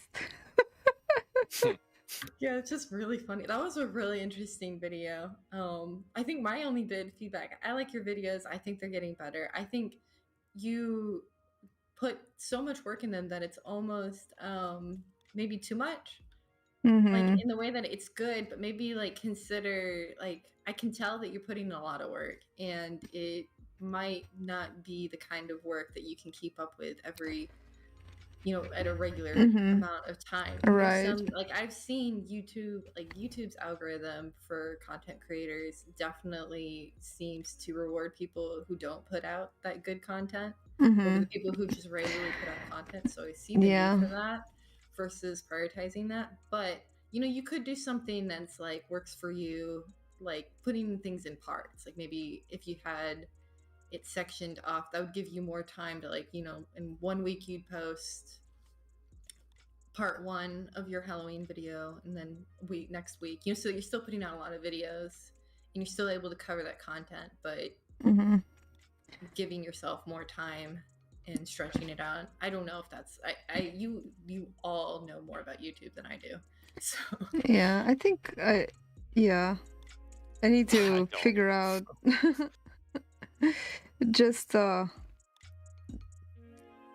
need to do some good videos, but I can't do them like the ones where I'm in them, maybe one a month, and that'll be the really good one, and then a couple others that come just maybe the other weeks, one maybe or a couple. And then I've just been doing too many and trying to do too much, I think. And one of the things that I found, because I keep up with, like, I watch Sean Kendall's videos, and now there's another one, YouTube influencer. Wait, is that it? YouTube? There's another guy. He's pretty good. And I actually sent you his video, the one where it says "Don't ask to subscribe" and this right. and that. Now, you know what I've found? That everybody gives random advice. It's all contradictory, and it like changes all the time. It changes. My point is this: is it more like it's good to watch those? It is, but at the same time, take it with a grain of salt, and perhaps over time, I think we'll be able to better discern information. But if I had to put value on following that trend of videos, saying, okay, now let's do these videos, now let's do these videos, now let's do or just going with your gut, saying, okay, I really want to do this. Like, people who make it put their heart into the content. Yeah. There's a lot of people who just follow trends, and it looks like they follow trends. It's like this channel follows trends. Nobody's into following trends. My point is, I don't know what the hell is going on with YouTube, but I just know that I'm like tired of trying to follow it. Yeah. And I'll watch the videos just for a grain of salt, or maybe it will give me something. Right. But I'm not going to swear by them anymore. Before I was trying to follow it, chase it, and my content would suffer from it. And it was not what it would be helping people. It would be, what's helping my channel grow? Just freaking get your heart back into the content. Do what you feel like you need to do. And I would stop. This might be horrible advice. I would stop trying to put quantity out. No, listen, you're right. Like, there are channels out there with millions of subscribers that post every few months and have never posted more frequently than that. But when they post, it's like a movie almost, right? Like, there's so much quality in it. Yeah. So you can definitely go that route. Who? Lewis? Yes. I'm sorry. It was like things got very mechanical for a second. Like I think my internet connection was slowed down. Could you say that again, Qualdar? Sorry. Oh, I was just saying that there's YouTube channels out there with millions of subscribers that post only every few months, and people are like dying for their next video. Mark Rober, Bobby Ducards. So many. Quality over quantity. Yeah. Yeah. It is. And yeah. Yes. You know, but I don't know what to say. They already have the following, you know, that when they put out the video, like masses just compile on top of them. I don't know how they got there so fast. Like, it still boggles my mind. They probably didn't get there so fast. No, like, there's a lot who did. Their success. I mean, sometimes they do, but that, I think, everyone's right, but that is the real question: is how do you get there? And that's the part that everybody wants to know. How do Yeah. you get to the point where you can do, because you're right that those videos do exist, that and where you can do that. So you can definitely do that style if that works for you, and I would recommend doing what works for you above all else. But I think you should also take the time in trying to investigate on how they got there or how you're getting viewers, which makes me, I'm gonna actually ask Quildar, how did you find Laura and Lewis's videos? Oh, just in general? Yeah, how did you find them? How were they discovered? Oh, how did I find them? Sorry. Yeah. Well, I follow like every art YouTuber pretty much in existence. So at some point, Lewis's channel popped It was up on bound my to pop up. recommended. Yeah. And of course, Laura I met through Lewis. Of course, because mine didn't pop up anyway. Even with all the searches, it still didn't pop up. So you found them just by looking up a whole bunch of art videos, and that's how they came up? Lewis I found randomly, through recommendation, right, on YouTube. And I'm just lucky to be Lewis's friend. Yes, exactly. Well, I mean, that's how it happened. Yeah. Well, and that's valuable information, because that's how you know how, for both Lewis and Laura, that's how you guys know how people are finding you. Yeah. So Lewis still has a chance, and I just have to stick with him. Well, no, because here, I'm going to tell you. Exactly. Laura, I found your channel before I found Lewis's channel. Like, I found you first. Oh, through the subscription boxes. Yes, I found you through. So I went through this. I've been doing the subscription box with my group, and I love doing it. It's been like a good sense of community. And like they have like a competition where your art gets on the box if you use the supplies. And mine, I had the subscription box for a whole year, and my art finally got on the box, and I was like so excited.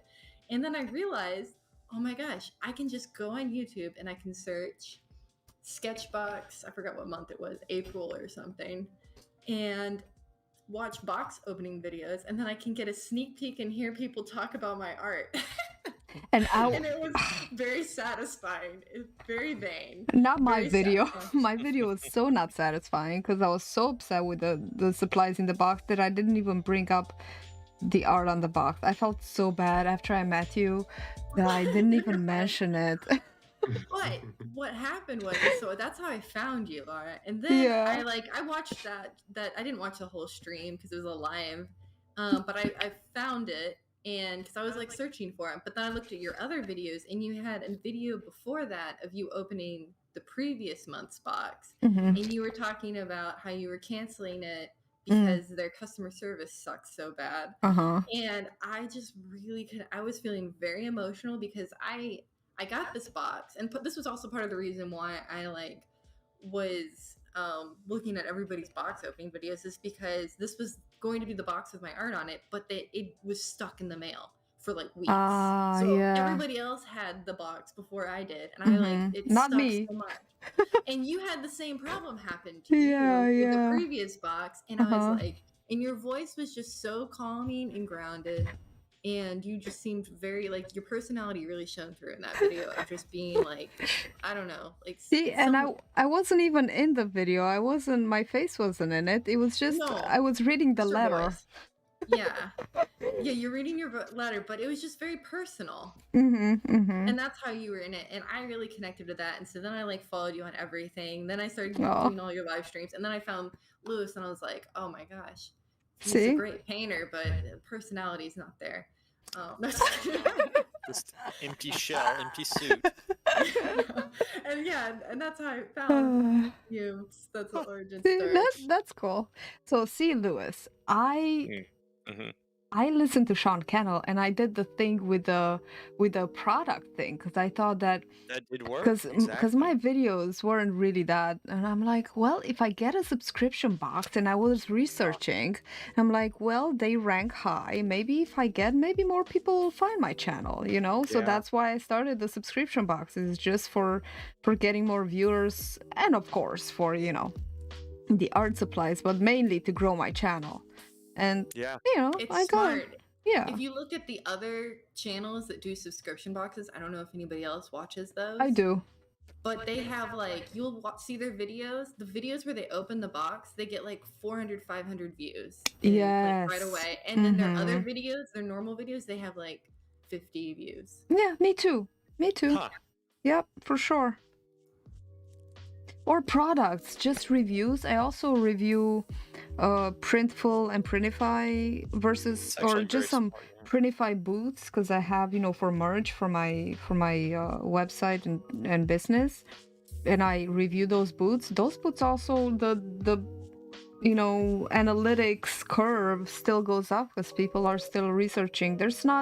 I don't think anybody else did the review for those booths, and I'm like the only person aside from Printify, the company, which is really not such a good review. But you know, so uh, products, definitely people look for products, and I look for products too. Yeah. And this all comes back to like following, these are the trends that you follow. Right. And these are Yeah. the things, you know, and they might not work. Like, I don't feel like this kind of thing follows Lewis's brand at all. But you know, if you can make it work, you can get that extra like boost. Why not?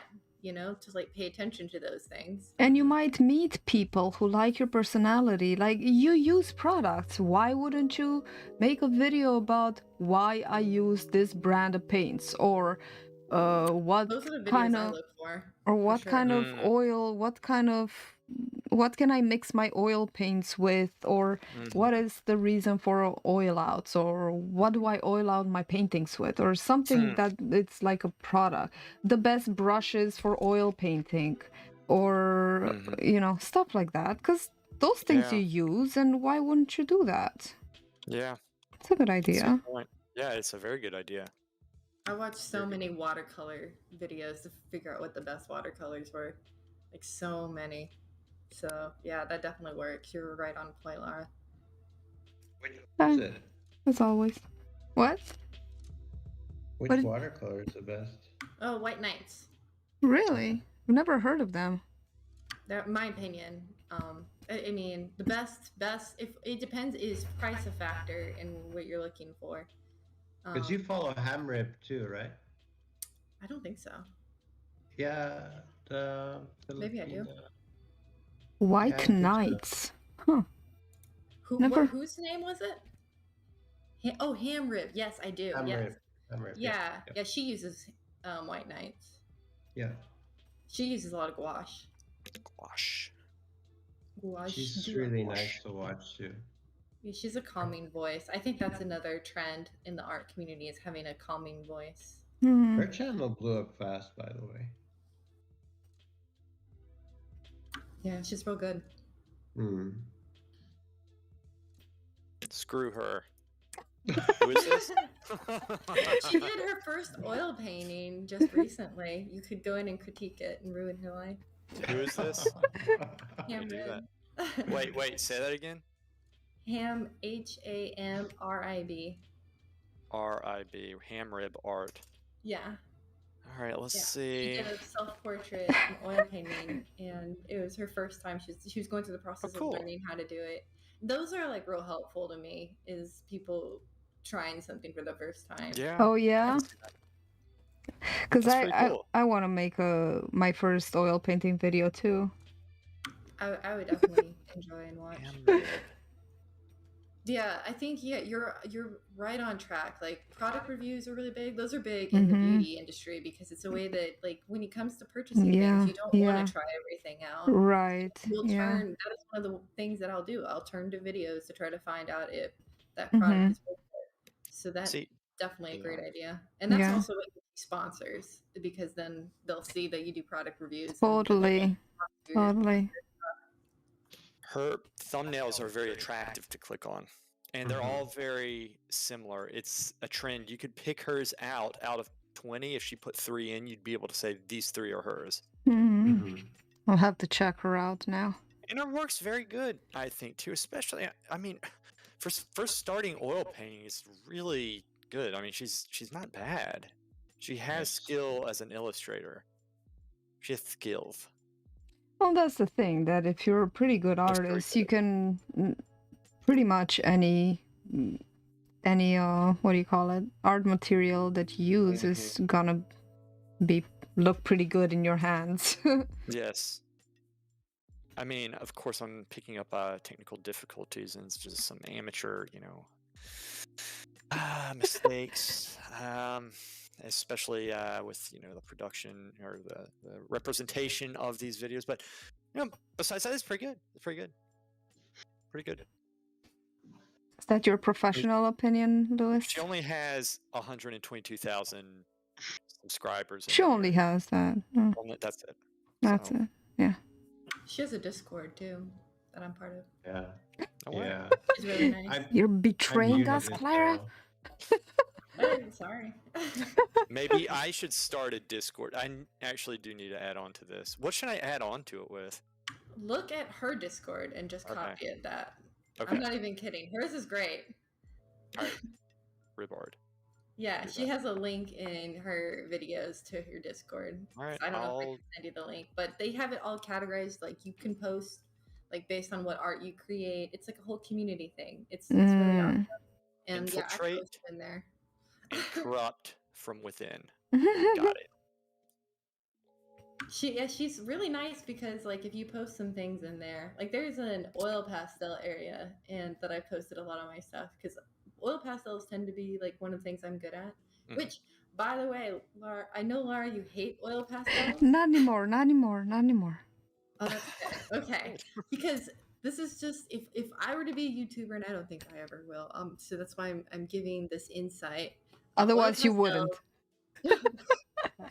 Yeah, otherwise I wouldn't. I would keep this info to myself. But oil pastels, I think, is one of those like oceans that is untapped in art right now. There are not that many oil pastel videos to show you how to use them. And the You ones know that what? are, there's the one guy who's fantastic. Bean CMS, Yeah, right? Yeah. he's so good. But there's no one else. The other ones are just like videos of them drawing. They don't have any personality to them. They don't explain Right. it. Right. And that is an untapped medium. You know what? ever Yeah, explore it. I think you're right, Clara. I have of all my shorts, they're very short-lived. They just live for like a day or two max, and then I have this oil pastel short that keeps getting views, like, and it's growing. It's one of them, just one of the two. I think I have two, but yeah, I have the very same feeling that I should make more oil pastel videos. Do it. Yeah. Yeah, it would be good. Good. 'Cause oil pastels are in this weird area where they're very approachable because buying oil pastels, you can buy like a reasonable set Mm-hmm. for like $15 and you Yeah. can just use a regular sheet of paper. So they're very approachable medium for anybody Mhm. to go, but nobody knows how to use them. Yeah. Because they look like crayons, and everybody thinks that, I don't What know, do you do? they just How do you use them? Oh, you don't know like how to use them? crayons. I've And never then worked you- with oil pastels. and I'm then sure you I could blend figure them it out out. instantly if I saw it, but I don't know what you're talking about. I'm actually, I don't know if I'm good. I'm reasonably good at working at them, I think.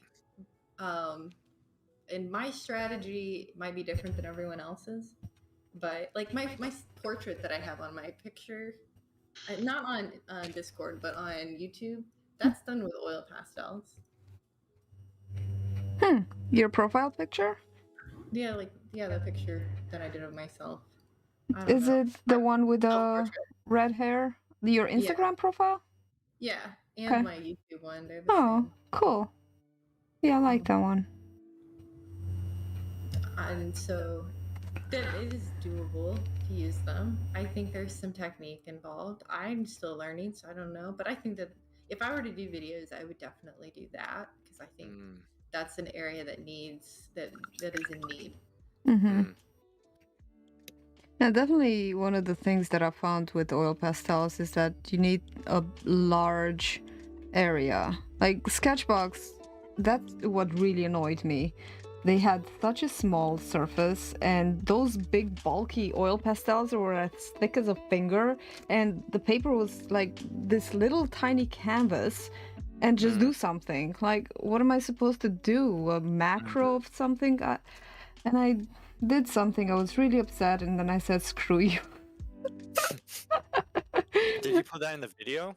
Well, I didn't say "screw you," but then I made a. I I think you was. should.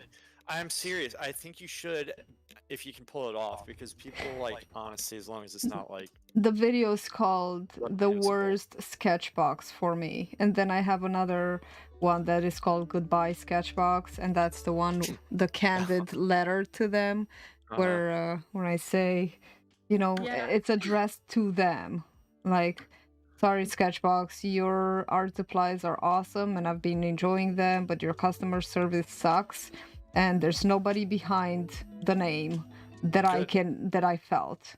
And so I said, "Goodbye, sir." And then I was back with Sketchbox the next month. I No, would not. back that up it with was- explosives. It wasn't the next month. It was like, And blow it they up. tempted me again. And I'm like, maybe it was a glitch. I'm always willing to give people a second chance, but not a third. I wouldn't give them a first chance. Well, then I wouldn't have met Clara.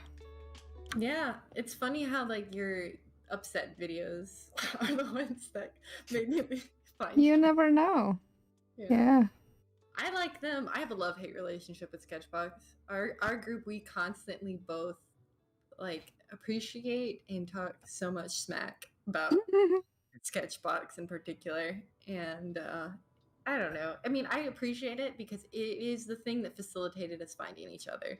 And I Right. will always be appreciative of Yeah. whatever avenues help do that. Mhm. But I agree with you on the customer service, and some of their decisions are kind of questionable.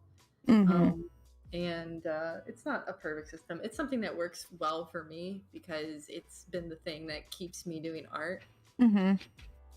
So, But you've been getting Scrawler Box, and you're doing really good. And I find that the Scrawler Box community, also, although it's a smaller community than Sketchbox, they're really tight together, and they're very friendly. Are you in the Facebook Sketchbox? No, Scrawler Box. I'm not in the Facebook. I don't participate in too much Facebook stuff. Mm-hmm. Anyway, Kinda but keep it separate. yeah, but if you are in the Instagram, they probably have an Instagram page too. I find that Scrawler Box are just, more European, a little more warm, I don't know, less stuck up, a little more They're- approachable maybe. They're better about, so they have a different hashtag system than Sketchbox does. Mm-hmm. And they have their hashtag you can use if you don't have the box, because they will do both. You can use it when you use the supplies in the box, but you can also use it if you just draw their prompt. And if you do their prompt, it's like a weekly prompt. They pretty Uh-huh. much always repost it, Oh. and you get a ton of reach Mm-hmm. if you're on using that hashtag. Yeah. So if anybody's just like, I need more Instagram views, that is the easiest way to get art views, is just use the Scrawler Box Challenge hashtag. It's Ah. simple as that. Yeah. Well, subscription boxes are good for something, and I think everything is good for something, Definitely very grateful for all these things that I've abandoned for a while, but like even the VRA, the Video Ranking Academy, I met Lewis through that, but I barely even make a show up there because it's always like the same thing. It's an academy, and they still nurture the existing members, and they have a pretty nice Facebook community where you can post questions and stuff like that and get feedback. And they have this Tuesday and Friday, I think, post where people can post their videos and get feedback, and some watch hours from, maybe not hours, but just people would watch other people's videos. But I found that it says watch the 3 videos above yours all the way to the end and comment and like and stuff. So I would always go and watch the 3 videos above mine and always left a comment and always went back and said, well, I really like this, but maybe I would have changed this and this, or I just really like this, and keep going, you know? And then I found that people below me wouldn't do the same. And I'm like, oh, screw this. This is a didn't waste of my pass along. time. Right. I And then did the same thing. I would go and critique a couple people. I wouldn't get anybody doing it with me. yeah, Ever.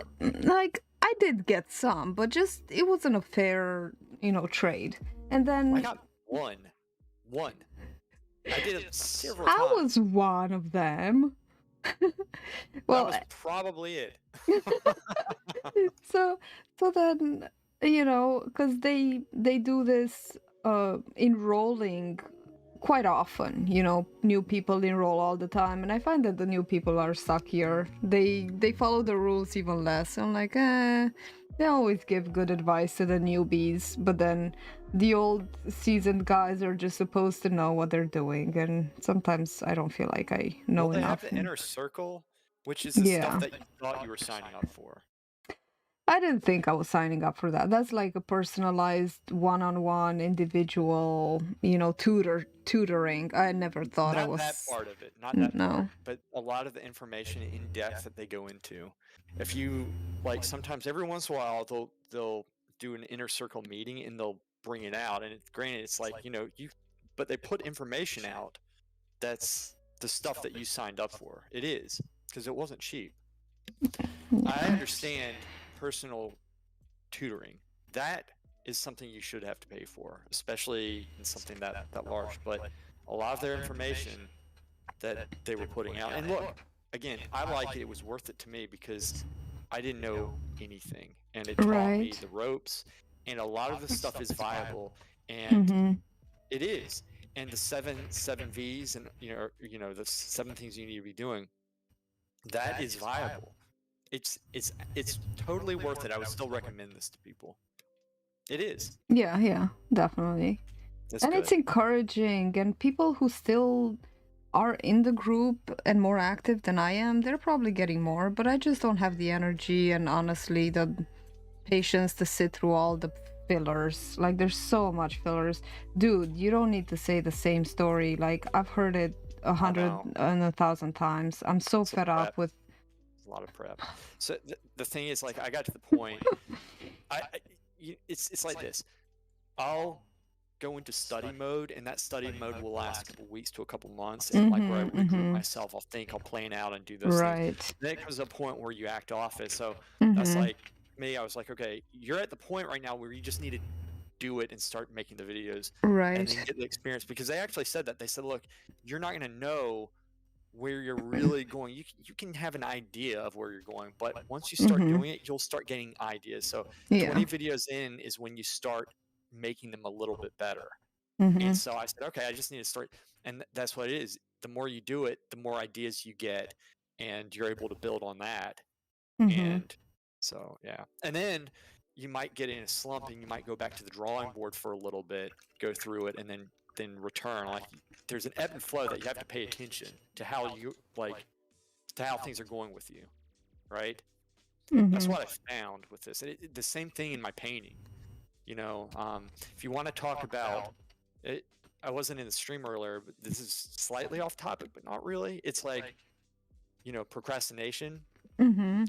I can tell you right now, for somebody who works by themselves, all right, one of the best ways to not procrastinate is to get yourself into the work. If you spend literally like a minute in the morning or the night before just thinking about what you're going to do, Mhm. and mentally plan out what you're going to do, like with your art, say, okay, this is where I'm going. I think I can get this part done. It's going to be a painting that's going to last 3 days. I think I can get this much done, shadow shapes, basic block in, by the end of the day here. Mhm. Next day I'm going to do this. Next day, you do that, and if you set a path of completion, like I want to complete this much within the day, Mhm. you'll normally do it. Like, that's what I do with my paintings. I always do that, and I work so much better, as opposed to just going in and saying, okay, I'm painting, I'm feeling good, not feeling good, like that. I've done that before. It never works. That helps me a lot, but everybody's different. So Yeah, no, I definitely need to. But it's kind of the same I think thing. So just you have putting to, less stuff and yeah, schedule things out. definitely. What Queldar has been telling me all week. Essentially. He's so write wise. Right, he is. He's right. Write it down.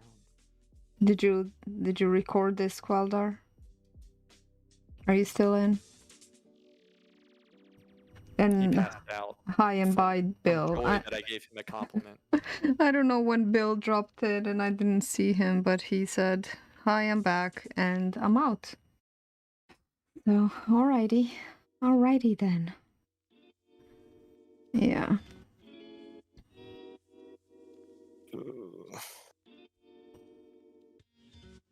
You guys have any plans this weekend? I'm work tomorrow and relax as much as I can on Sunday. I might actually take some time off tomorrow too, because it's been a long week. Yeah, In you a should good take way, off in a some very time. good way. You need a break. Probably right. I probably should. I just again, here's the thing. I get excited with work. Okay. This is kind of cool. I don't know if I've told you all this before, but I think I didn't. Anyway, I used to go to the studio and be like, okay, it's work. I got to do this, got to do that. And just the fact that I said it's work, Yeah. over time that wore on me, and I was just like kind of down, and I was treating it like work. Now, this is when I was living back in Georgia. This is right after I got out of the academy, and I was living by myself. And it was hard because I'm used to being in Italy with a bunch of my friends. You're getting texts all the time. You just, like, I fit there. I really loved the people, and I loved the situation. I loved teaching at the school. I felt important. And then I went and I was living by myself in Georgia, literally by myself in the studio. I didn't know you lived in Georgia. For like 2 years. In Atlanta or out? Yeah, Atlanta area, which everything. It was in Buford. Worked in Buford. That's a good area for food. They have everything there. It's just a lot of driving and traffic, but you learn to drive like a cowboy, and so that takes care of it. But like, I basically, it was very difficult. But then I said, I need, I didn't really have commissions. My dad was helping pay for some of the stuff. I said, I have to get a job. And so I got a job working at Carrabba's, and worked there for some time. It was a very good restaurant, the one I worked at. But it was not the work I wanted to be doing. I enjoyed doing it, but it made it feel like my vacation time was actually in the studio, and I realized how fortunate I was to be able to do that work. And so it flipped it on me. I started saying, okay, this isn't really work anymore. And then listening to Tony Robbins and stuff, what I was saying, programming your mind to think it's your turn. So yeah, you brainwashed yourself. And so now, like, all this stuff like the commissions, I know I complain about commissions. I love doing that stuff, and it makes me excited, anticipating the feeling I'll have at the end of the day if I get something done that I want to have done. It really makes me excited, and just knowing that if I get this thing done within a couple months, what happens? It frees my time up to do the videos more. I'll do the videos still. I couldn't do it this week because of the class, and last week because I was really preparing the last 2 weeks for it, but which that was factored in. But yeah, that's my point, is like, I love looking at the stuff, setting goals, and getting excited about them. Like, you have to keep that perspective with it. There's stuff that I don't enjoy doing. Painting is very hard, and sometimes I paint horribly. Y'all saw me like 2 streams ago or something. I screwed the skull up in the teeth. I messed that up, but I bounced back. Fun. I enjoy it. It's good. So, like, I really enjoy the workload, in other words. Yeah. And thank you, Elsa. I love the bee idea too. I was gonna stop at the 3 ones that I did a while ago, but then this friend asked me to do one with amber, with the stones, because the other ones that I did citrine, and they actually came out really well. My paintbrush came off in my hands. All right. So she asked me for amber instead of the citrine and aventurine that I had. So yeah. I think I'm just gonna block in the bee really quickly now, and then I'm gonna work on this a little later. I'm probably gonna, no, not probably, but for sure, I'm gonna do another coat of the background because it's still transparent. I can see the underneath, and then probably refine everything else. But I'm just gonna block in the bee and then call it a day. I gotta get ready for my acrylic pouring workshop tonight. Which is fun. I've grown to really enjoy the company and the people. And for a while I was always so nervous before it, but now I have some people who come regularly and they really make me feel comfortable. And even when new people come, I can still feel comfortable because those comfort people are gonna be there, you know? So before, meeting new people is always at the performing and the thing, it's always a little nerve-wracking for me. You have to expend more energy. Oh, yes, much more energy. Yeah. Let me see.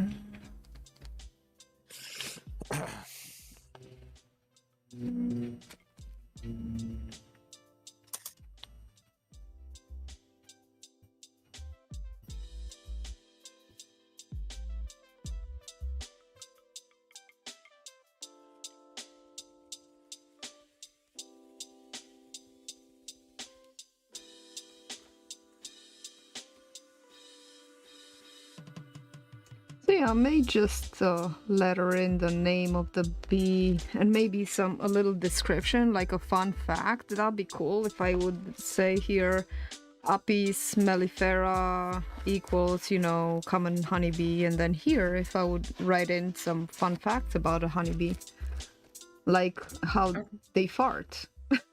Oh, they fart? Really? Yes, honeybees That'd be fart. cool. You could write that in another language so people think that it's like some really mystical wisdom, and then once they translate it, they're like, "Oh wait, bees just fart." Did you know? Yeah. That'd be funny. Yeah. This is true. And sometimes I feel like I'm too serious and philosophical and all, like, oh, just need to unwind and not be so freaking serious all the time. Yeah, get your chance to, I don't know, have fun. You want to enjoy what you're doing. I do want to enjoy what I'm doing. Yeah. About like the philosophical stuff too. I think it's cool. I do. I just don't want to sound preachy, Yeah, I'm constantly worried about that, about myself. Constantly worried about it. And sometimes when I would, it's so difficult to live with somebody who gripes about something. Thanks, Q. Yeah, you don't want to be a Debbie Downer. They complain about something, and I'm like, I know what'll help you. I'm gonna tell you something that'll help you, and they're like, oh, don't start with that, or whatever. Like, you start preaching, and then you feel like they're totally disconnecting from the conversation. I'm like, well, I was trying to say something to help you, but obviously now I just sound like a I don't know. Does that make any sense? It does. I think you're fine. But I get what you mean. And let me know if I come across too preachy ever. Oh, not at all. That way either. I get very self-conscious about that too. Because you know what it is? I think sometimes people, they just want to let something go, and they tell you something, and then immediately my nature is to help. My nature is to not discard, but offer any sort of insight or information or help that I might have. And that person doesn't want to help themselves, they just want to complain. And then I tell them something that might help them, and they're like completely, well, I didn't actually want you to say anything back. I just wanted to complain. you know? Yes, I know that. Yeah. So like, oh, how do I just, whenever that happens, I'm like, here it goes. Just don't say anything. Don't say anything. Just let it go. And then the conversation ends with them saying something, and I never reply. Mm-hmm. So, And then they get mad. what I've learned from Right. this, because this is something that I fail with a lot, is when somebody tells me something, I get very passionate about helping them fix it and helping them, and I get so involved in that, and they don't want that. They're just like you said, wanting to complain. But what Right. I'm training myself to do, and what does work, is they just want to feel like they're acknowledged. You know, that their emotions are valid, Right. and that somebody cares, that they're going through a rough time. They just want somebody to just be like, that sucks, you know, or that's hard, or, you know, just someone to go through it with them. They're not looking for answers. And I think that's a very valid thing to look for. I think we all look for that. Not me. No, you don't ever just want you never go through a hard time and you don't want someone to just be like with you and be like, yeah, that's tough. You know, No, it's hard. when I say something, I actually want somebody to help me and to tell me something valuable that I can take and use. You know, I don't like just This complaining. is going to be perceived as very sexist, but I think that sucks thing, Here he that comes. sucks strategy. Seriously, that's what women seek more than men do. I See, think I don't like your that sucks at all. approach, I know your Yeah. approach is more masculine though. My It's very approach is rare I'm very stoic, you know, from my and experience. I know I'm 'Cause stoic I don't and care, I like, have issues and I I just want keep to them to hear myself. ABCD. Just tell me that. Mm-hmm. Like, you know, there are times, you know, in my life I go through and say, you know, this, that. Somebody goes through, well, just look at it this way, blah, blah, blah. Now, I understand the preachy part. If it's preachy, that's just annoying as hell. But if somebody's just being practical, be like, all right, look at this way, this. I'm like, I've literally before been like, you know, just like really pissed off about something, and somebody goes through, puts something in perspective. I'm like, huh, that makes sense. Got it. That's it. That's all it took for me. Yeah. But that doesn't work for everybody. Some people want just like Clara said, hey, that sucks. Yeah. That's what they want. I They just don't. want to feel like Knowing they're that a the person is listening. That's really what they need. I Yeah. know. I'm listening, you know, but if it keeps happening, I'm tired of listening. You know what I mean? Like, Yeah, I hear you. if it's the same person just blabbering about the same things, like, help yourself, dude, or something. Yeah, I know what you're talking about. When they get to a point where they keep repeating the same thing, and you're like, if you really cared about this, you would do something about it. Do something. Yeah. And that is aggravating to have somebody constantly complain, like you said, about the same crap over and over and not do anything about it. It's hard to just stand by and allow that. Yeah, and just I get that. I don't really connect with those kinds of people personally.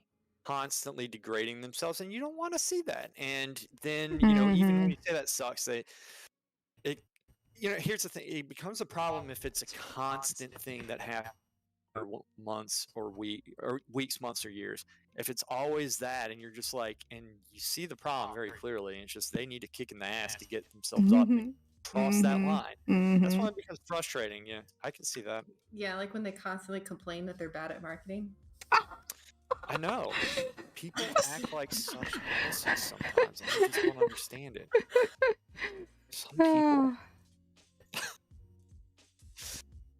By the way, I can't figure out Instagram. It's just not in my nature. I don't know what to do. I don't understand it. Don't use it then. I understand, Louis. We understand. I'm just kidding. We actually, in our artist interview, if either of you have a chance, it's a good interview because we talked to a full-time artist who has an ambassadorship with Art Snacks, and she had a lot of really good advice and insight. And one of the it was really helpful. It's only an hour long. I mean, maybe play it in the background, and of course you can see me. You can see me draw, so there's value in that too. I guess you can see my portrait. But she was talking about how Instagram is like one of the few platforms that they don't monetize their content. And what I mean by that is, like, you know, YouTube, if you get enough subscribers, you know, you start doing well, they'll pay you.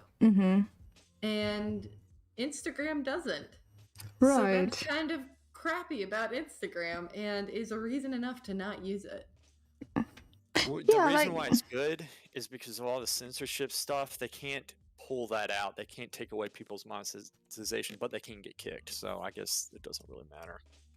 So They've yeah, been doing that Instagram. with YouTube with a lot of stuff. As you all Yeah, know. but they pay you if you have the chance to be paid. There is never a chance This on is true. Instagram for your content. You know, the reels, your videos, And like people. all of that. You don't get paid for it. That's weird. Seriously? I thought there's still some sort of monetization on Instagram.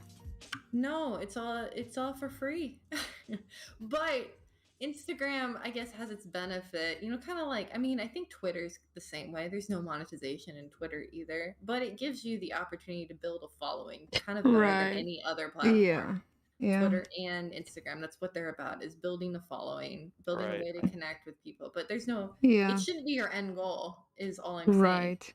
Because It's you're not simply gonna for make money off of it. marketing. It's simply for marketing and getting leads and stuff like Mhm. that. If if you can. Mm-hmm. Mm-hmm. Yeah. So I don't know. I thought that was really interesting insight from her. She also gave like a few other, strategies that she does. She makes her own hashtag where she puts all of her art, like she has her own personal hashtag, and then she'll review it every year and like look at all of her art and be like, what's missing? What do I need to like improve in my art? And she said that's a very like valuable way that she's kind of grown. And I think a lot of her income comes from her Patreon, is what how she figured it out. But it was interesting talking to somebody who's a full-time artist, like both of you are, and kind of hearing how they made that work. I find that really fascinating. Yeah, definitely. No, thank you so much, Louis. That was very nice of you to be my patron. So unexpected. Actually, I got another one. 2 after You deserve you. it, So I think I'm Laura. on a roll. I feel so Yeah. good. It's just it's not even for the money. It's just for the community. It feels like, oh, I'm getting these followers who are really close and they want to see the behind, and I'm loving it. Not my behind. Well, that too. The comebackers. Well, that's The why I signed up, comebackers. Laura. And I was dreadfully disappointed when I found out it's about art. I know, I'll see what I can do. Yeah. Oh. I mean, that's why I would start a Patreon. Yeah. Well, Yeah. you kind of give that stuff for free with all your lewd selfies, Oh, that's so true. calling them reference photos and stuff. That's very cunning. Very cunning. That's what happens when... You know what Sue Burdick told me? Scott's wife? She said I need to take my shirt off to get views. You- I was like, and- oh my God. And you're like, I already did. Now you It feel was like a right piece of before meat. that. It was right before. And actually, the two incidents were related. I kind of looked back and said, oh, yeah, she did say that. That's not why I did it. I honestly wanted a model, and I didn't have any because I haven't been reaching out to the models recently. Just hadn't been. I think you were Now the that's best not an issue. model. I got my models back. I got a couple models. So. Aww. And Big Claire, size. side note, you would have been very pleased with the class last night, my preparation for it. I was up and running. I was on Zoom at 20 minutes till. I was all set up. And then everybody, except I actually texted Miles, say, could you get here early? Because I want to be set up and going by 6. And she's like, yes. She was there. And then freaking... Steven he couldn't make it. Claire wasn't there, so I didn't have anybody on Zoom, even though I had Zoom on the whole time. And then Rose called in. She says, I can't make it. And then Brian shows up at 6:02, and I was so pissed at him because he lives in town. I was like, dude. And then Allison, who she told me she can't make it before 6 because of her work. So everybody showed up so we were up but I was ready. I was on ball. I was like, okay. Well, I think that's important because you set that standard. Yeah. Right. Because if you start being late, then yeah, that's what's gonna happen. Everybody's gonna come late. You're gonna get that creep. Yeah. This So and people absolutely not. correct. So that's something you need to like. It's really important to enforce that. So that I other agree. people do too. 'Cause, Agreed. yeah, that will happen. But I'm glad. You know, I'm sorry I couldn't make it. But I Oh, will it's do fine. I'll do my homework. I'll try to get my homework done, and then I will for sure join tonight's. It's the last class, right? It's the last class. It was good because I took. So what I'm going to do going forward, I'm going to have poses that I'm going to take. I meant to do this time, but I didn't really solidify this plan. Beforehand, I'm going to meet with the model. I'm going to have each pose planned out for the class so that I don't need to take the pose. I'm just like, okay, I'm going to number them and say, okay, tonight we're doing this pose right here. And I'll have the model set up, but it will be in the reference photos already, and there will be a number to it. Does that make sense? So there's no, what do you guys want to do? Okay, let me take a picture. Okay, let me upload this and all that stuff. That'll be good. Yeah. That's Horrible way of doing it. It's horrible, and it's honestly should have known. But well, this is it, Next Louis. You're learning, and this is really valuable for you. So when I'll join, you'll be all ready and set. Yeah. Professional. strategic. I knew I'd have to work the quirks out with this. I knew it, and this is it. I'm not surprised. It's unfortunate that I had went through some of the things that I already knew, but that won't happen again. No. You know. Me and Steven are the guinea pigs. Y'all are good sports with it. I do appreciate this very much. It's all good. It's all good, I think. Yeah, it is. It's all good. It is all good. It's been a good class. I'm looking forward to tonight. It's gonna be, it'll be a good one. It'll be a good one. It's seated pose. It's a very good pose, and I'm gonna continue my drawing, but I think that what I'm gonna do is I'm gonna do a basic block-in for you when you first start with it, assuming that you start it during the class, and that way you can actually see it being done. But I'm going to at some point flip over to the one that I'm working on so I can get a little bit more technical with it, so I can have something for the class. And you can still see that being done. It's still a lot of value in it. I was telling Clara that, see, I'm teaching them a method, very basic block-in, and I go through that. That's how I learned. It's very important. I mean, it's required. You have to do. I would require it. You have to learn this way because it teaches you, like, why you do things. It teaches you how to see. But once you get that, you do what I do, which is you compress the stages, which looks more of a fluid drawing. It looks more like you would see normal people drawing. You know what I mean? But it's very accurate. Mm-hmm. But you have to go through that very mechanical stage at first, Yeah. which is basically drawing everything with straight lines, like from the hip to the ankle, like the whole leg. Mm-hmm. You know, stuff like very extreme. Yeah. I really make it extreme, and that's very important. I But think that's what I need. Yeah. It's so funny. It would help you out a lot too, Yeah. Laura. I know. You do a lot of drawing. You do a lot of drawing, and it would help you out in whatever style you want to do. Yeah, I know. It's so funny because I'm working with my friend Paul. I was working with him on the garage door, and he's the digital artist. He's this old dude who's, you know, very supportive. He's so funny too, and he is a self-taught also. So he's like, I sketched everything on the garage door, and then with chalk, and then he comes and I gave him markers because he works better with markers than with paintbrushes, and I gave him, here, Paul, just sketch, you know, everything out with the marker, and he sketched everything out, and in the end it looked totally different than what I had sketched out. Like, oh no. he said, I don't know why my glove looks like it's above the hat. Paul, you didn't follow the lines, did you? He's like, No, because I didn't want it to get chalk on it. I thought it would get Right. dry. I'm like, yeah, that's why mine got dry, and that's why yours Yeah. are still working, because you didn't follow my lines. It's like I just have Nice. this tendency of rounding everything. Everything is kind of round, and it's like even when I do my he works with these reference photos models from Instagram, Right. and Yeah. like I like to make them a little chubby. Even sometimes actually they do say, "Hey, could you make me a little less round?" They do that. I was 'Cause he wondering has about that issue. yeah, I was wondering about that, Paul. Your reference photo is not as body positive as you made her look. Body positive. Body It's positive. funny.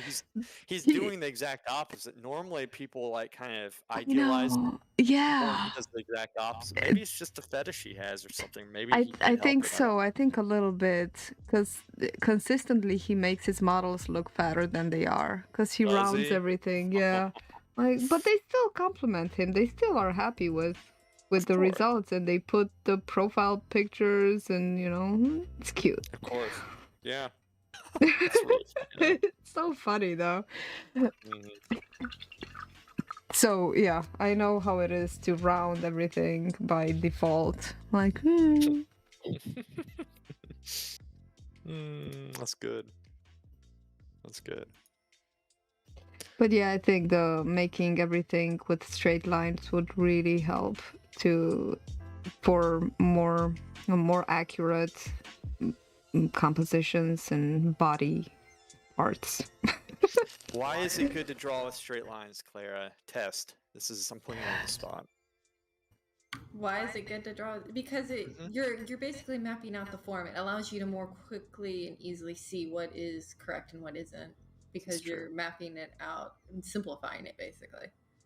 Right? Is that the right answer? Or That is the right answer, and that's part of the right. The other answer is it's training your mind to actually see the big angles. If you can see the large ones, you'll slowly work your way up to seeing the small ones, which are the joints, like the very subtle angles. You'll start being able to look at, say, the head and know how to break down the head into 5 different angles. That's a big thing because, like, if you're thinking about muscles like triceps, the biceps, quadriceps, whatever, all those things, you'll find the very good drawings, they understand the angles, and which means the subtlety of them. They're going to be able to accentuate that in the drawing, which is going to really give that impression of a solid form and figure.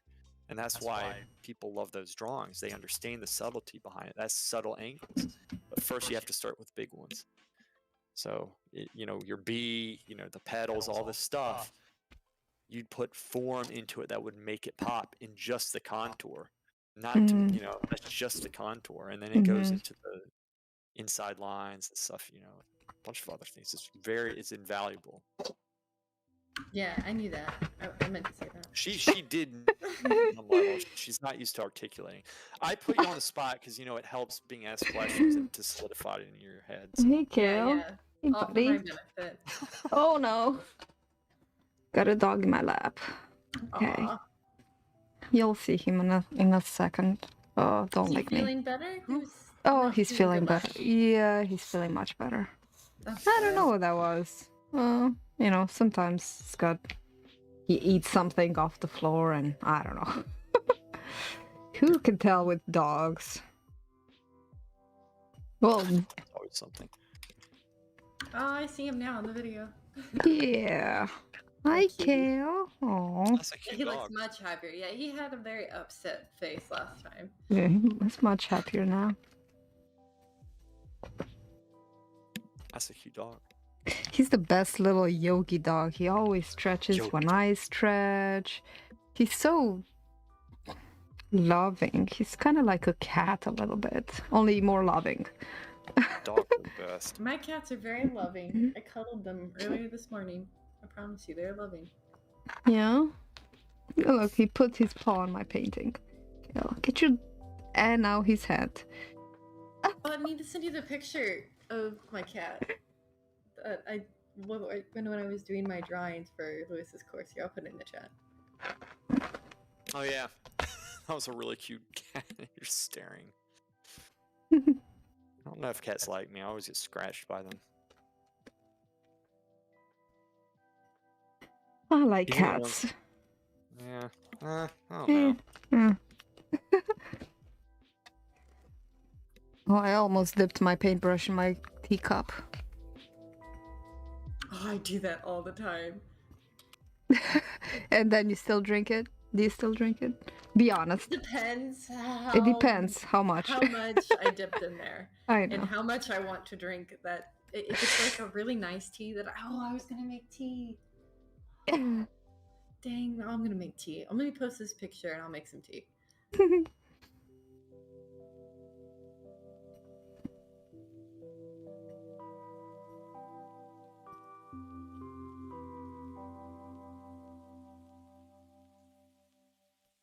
All right, I posted it. Tea time. Oop, be careful now. It's like one hand isn't enough to pet this dog. He needs both hands to be petting him. He keeps pawing at me. Like, stop. Did you see the picture of Laura? What picture? No. She posted it in Discord of her cat. My phone is in front of me. It's doing the webcam thing. I'll look at it afterwards. I'm sure it's adorable. Right? So, yeah, it is.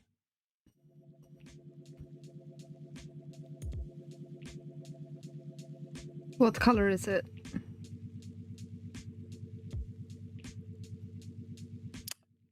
Gray? Mm. Wait. No, it's not gray. It's like a tan color cat. Mm.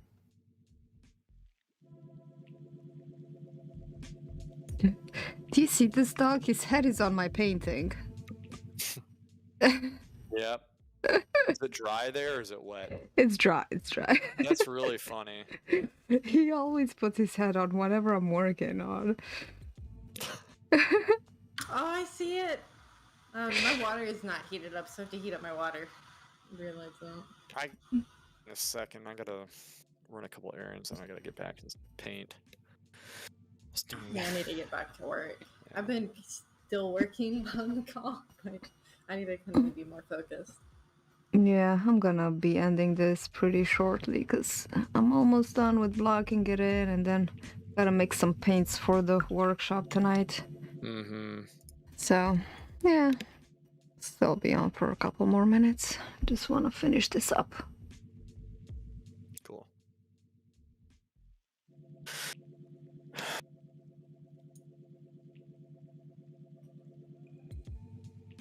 Well, thank you guys so much. This was really lovely to have you on the stream. It's good. I always look forward to it. I really do. Yeah, me too. Me too. I like how your painting turned out, or how it's turning out. I know it's not done. Yeah. You said you can work on it forever with it being acrylic. Yeah. I don't want to spend too much time on these little, I call them little gems. Mm-hmm.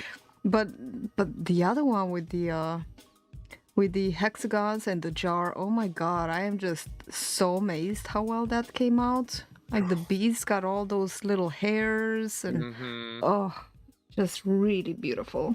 And if I can get the same amount of detail on this bee and the leaves, and then put the nice calligraphy, I really wish I could be a little better at calligraphy. It's something to do on my list in my copious spare time to learn on. Yeah. My handwriting is just god awful. For an artist, I don't know. Like, it's worse than a doctor's. I think I should have just stuck to being a doctor. Then I have a doctor's handwriting, that's the truth. What's funny is my dad was a doctor and his handwriting was like beautiful. I was like, what the hell? So I've tried to mimic it. It's really. He was a doctor? But yeah. What kind of doctor? anesthesiologist. My brother is too, Wow. but my brother fits the stereotype. My brother's handwriting is as if he's 3 years old. I'm not kidding. You cannot tell. It looks retarded. There's like, you look at him, you're like, this guy's not educated. It's not just like, yeah, I'm writing fast because I don't have time. It's like, I don't know how to spell. Or not spell, but you can't. It looks misspelled because everything's so poorly written. It's horrible. It's hilarious, actually. So, Well, you know, all Totally these stereotypical. people are so invaluable in that they make you feel better about yourself. We Yeah. need those people. I always say, don't bash people who are Always. less than you, because they are the ones who make you feel better, look No, better. but you feel better when you bash them, and they deserve it. All right? All right, We're superior. indubitably. Indubitably. I agree. Concur. I indubitably concur. I concur. Smart. Oh, so smart. See, learning all those fancy words really helps. I have a book called, it's actually one of my favorite books. It's called, and I found it at a thrift shop. So even when people shop at thrift shops, they can still be superior. I found this book called The Superior Person's Book of Words. Oh my god, the funniest freaking book in the world. It's so funny, it's so cool. And then of course I had to go and buy, you know, the complete Superior Person's Book of Words, because after I got it and I fell in love with it, I found out that there are 2 other books or 3 other books. What's it called? 1 second. The complete. The Superior Person's Book of Words. That's a great name. Got it. It's Peter Bowler. Oh my god, so good. Wait, which one's better? The complete? Book Well, of Words? yeah, because that's 3 books in one. Yeah, that's the complete one. It's the thick 3 books in one. So funny. Like, you could totally remember all the shenanigans that guy is talking about, and the names that he imagines for his conversations, because he defines the word and then he gives you an example of how you could use it in a conversation. I'm gonna do this. I think I might actually buy this. This is what I've been looking for my videos. Yeah. To be more of an asshole. Oh yeah, totally. He is like the master of chariotisms and insults. Thing. Like it ill becomes you, Penelope, to I don't know, what is it? Is it here? Oh yeah, I have it behind me. I don't remember the exact quote, but anyway, it's really funny. Alright, I think I'm gonna leave it here. Guys, thank you so much for joining. It's a work in progress. And it's okay, because, you know, it's not like a 2. Kale is on the... He's on the painting. It's hilarious. Look at his eyes. You can see the white in his eyes. Hey, buddy. His eyes are cute. I don't know. Hey, buddy. I'm like, yeah, he's just in the paint. Let me give you a little morsel of... Yeah, just sit here, Kale, for a moment. Hang on. What's the deal with Are you cats gonna being on top hop of our off? art Hang on. supplies? I have a little antenna gauge. That's a really funny word.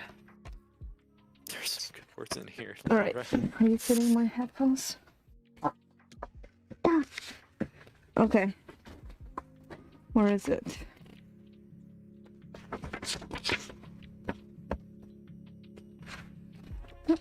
Oh, here it is. Oh, antenna gauge. It's a noun. A countercharge made in retort to an adversary's accusation. It ill becomes you, Penelope, to cavil at another's alleged action in eating the rest of the chocolate turtles, when, if you will permit me to lodge an antagoge, you yourself were the only person present last Wednesday when an entire packet of sherbet and marshmallow cones disappeared overnight. Oh, and then... It's funny. and fractious. And fractious is intricate or circuitous. Sit down, Wilbur. I realize that you're wondering why we have decided to fire you, and I want you to know that I intend to give you the most anfractuous explanation possible. Fractious. This actually lines up perfectly with the intellectualism in my channel.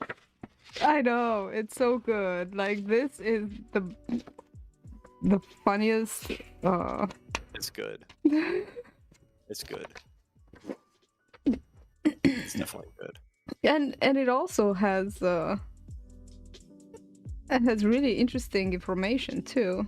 Mm-hmm. Like medulla oblongata, the backside of the brain where it tapers off into the spinal cord, claimed by plausible neurologists to be a kind of main junction where nerve pathways cross and change direction, claimed also to be the seat of control for breathing, circulation, and swallowing. Certainly the seat of a distinctive form of pounding agony induced by the consumption of large quantities of tequila the night before. Alternatively, but now obsolescent, a musical term meaning with accompaniment played on the medulla.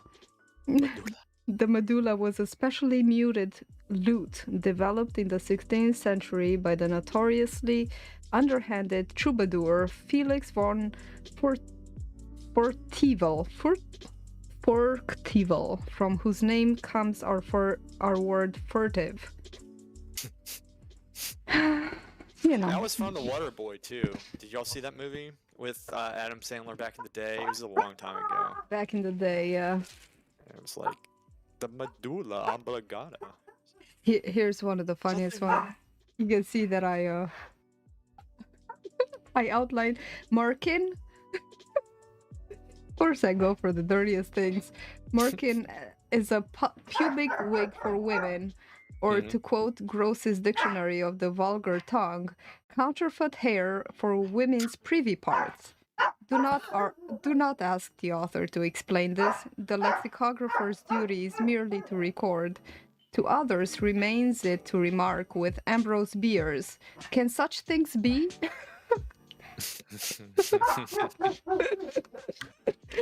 This guy is just really hilarious. It is. The explanations are great. I That's what know. like I know. You know, you can They have are. a dictionary, you can look these words up, but his explanations. It's all in the explanations, and I love the underhanded humor. Yeah. Just really funny. Yeah. Yeah.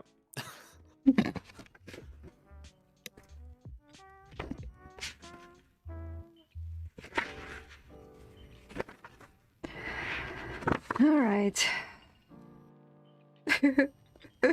Neoteny.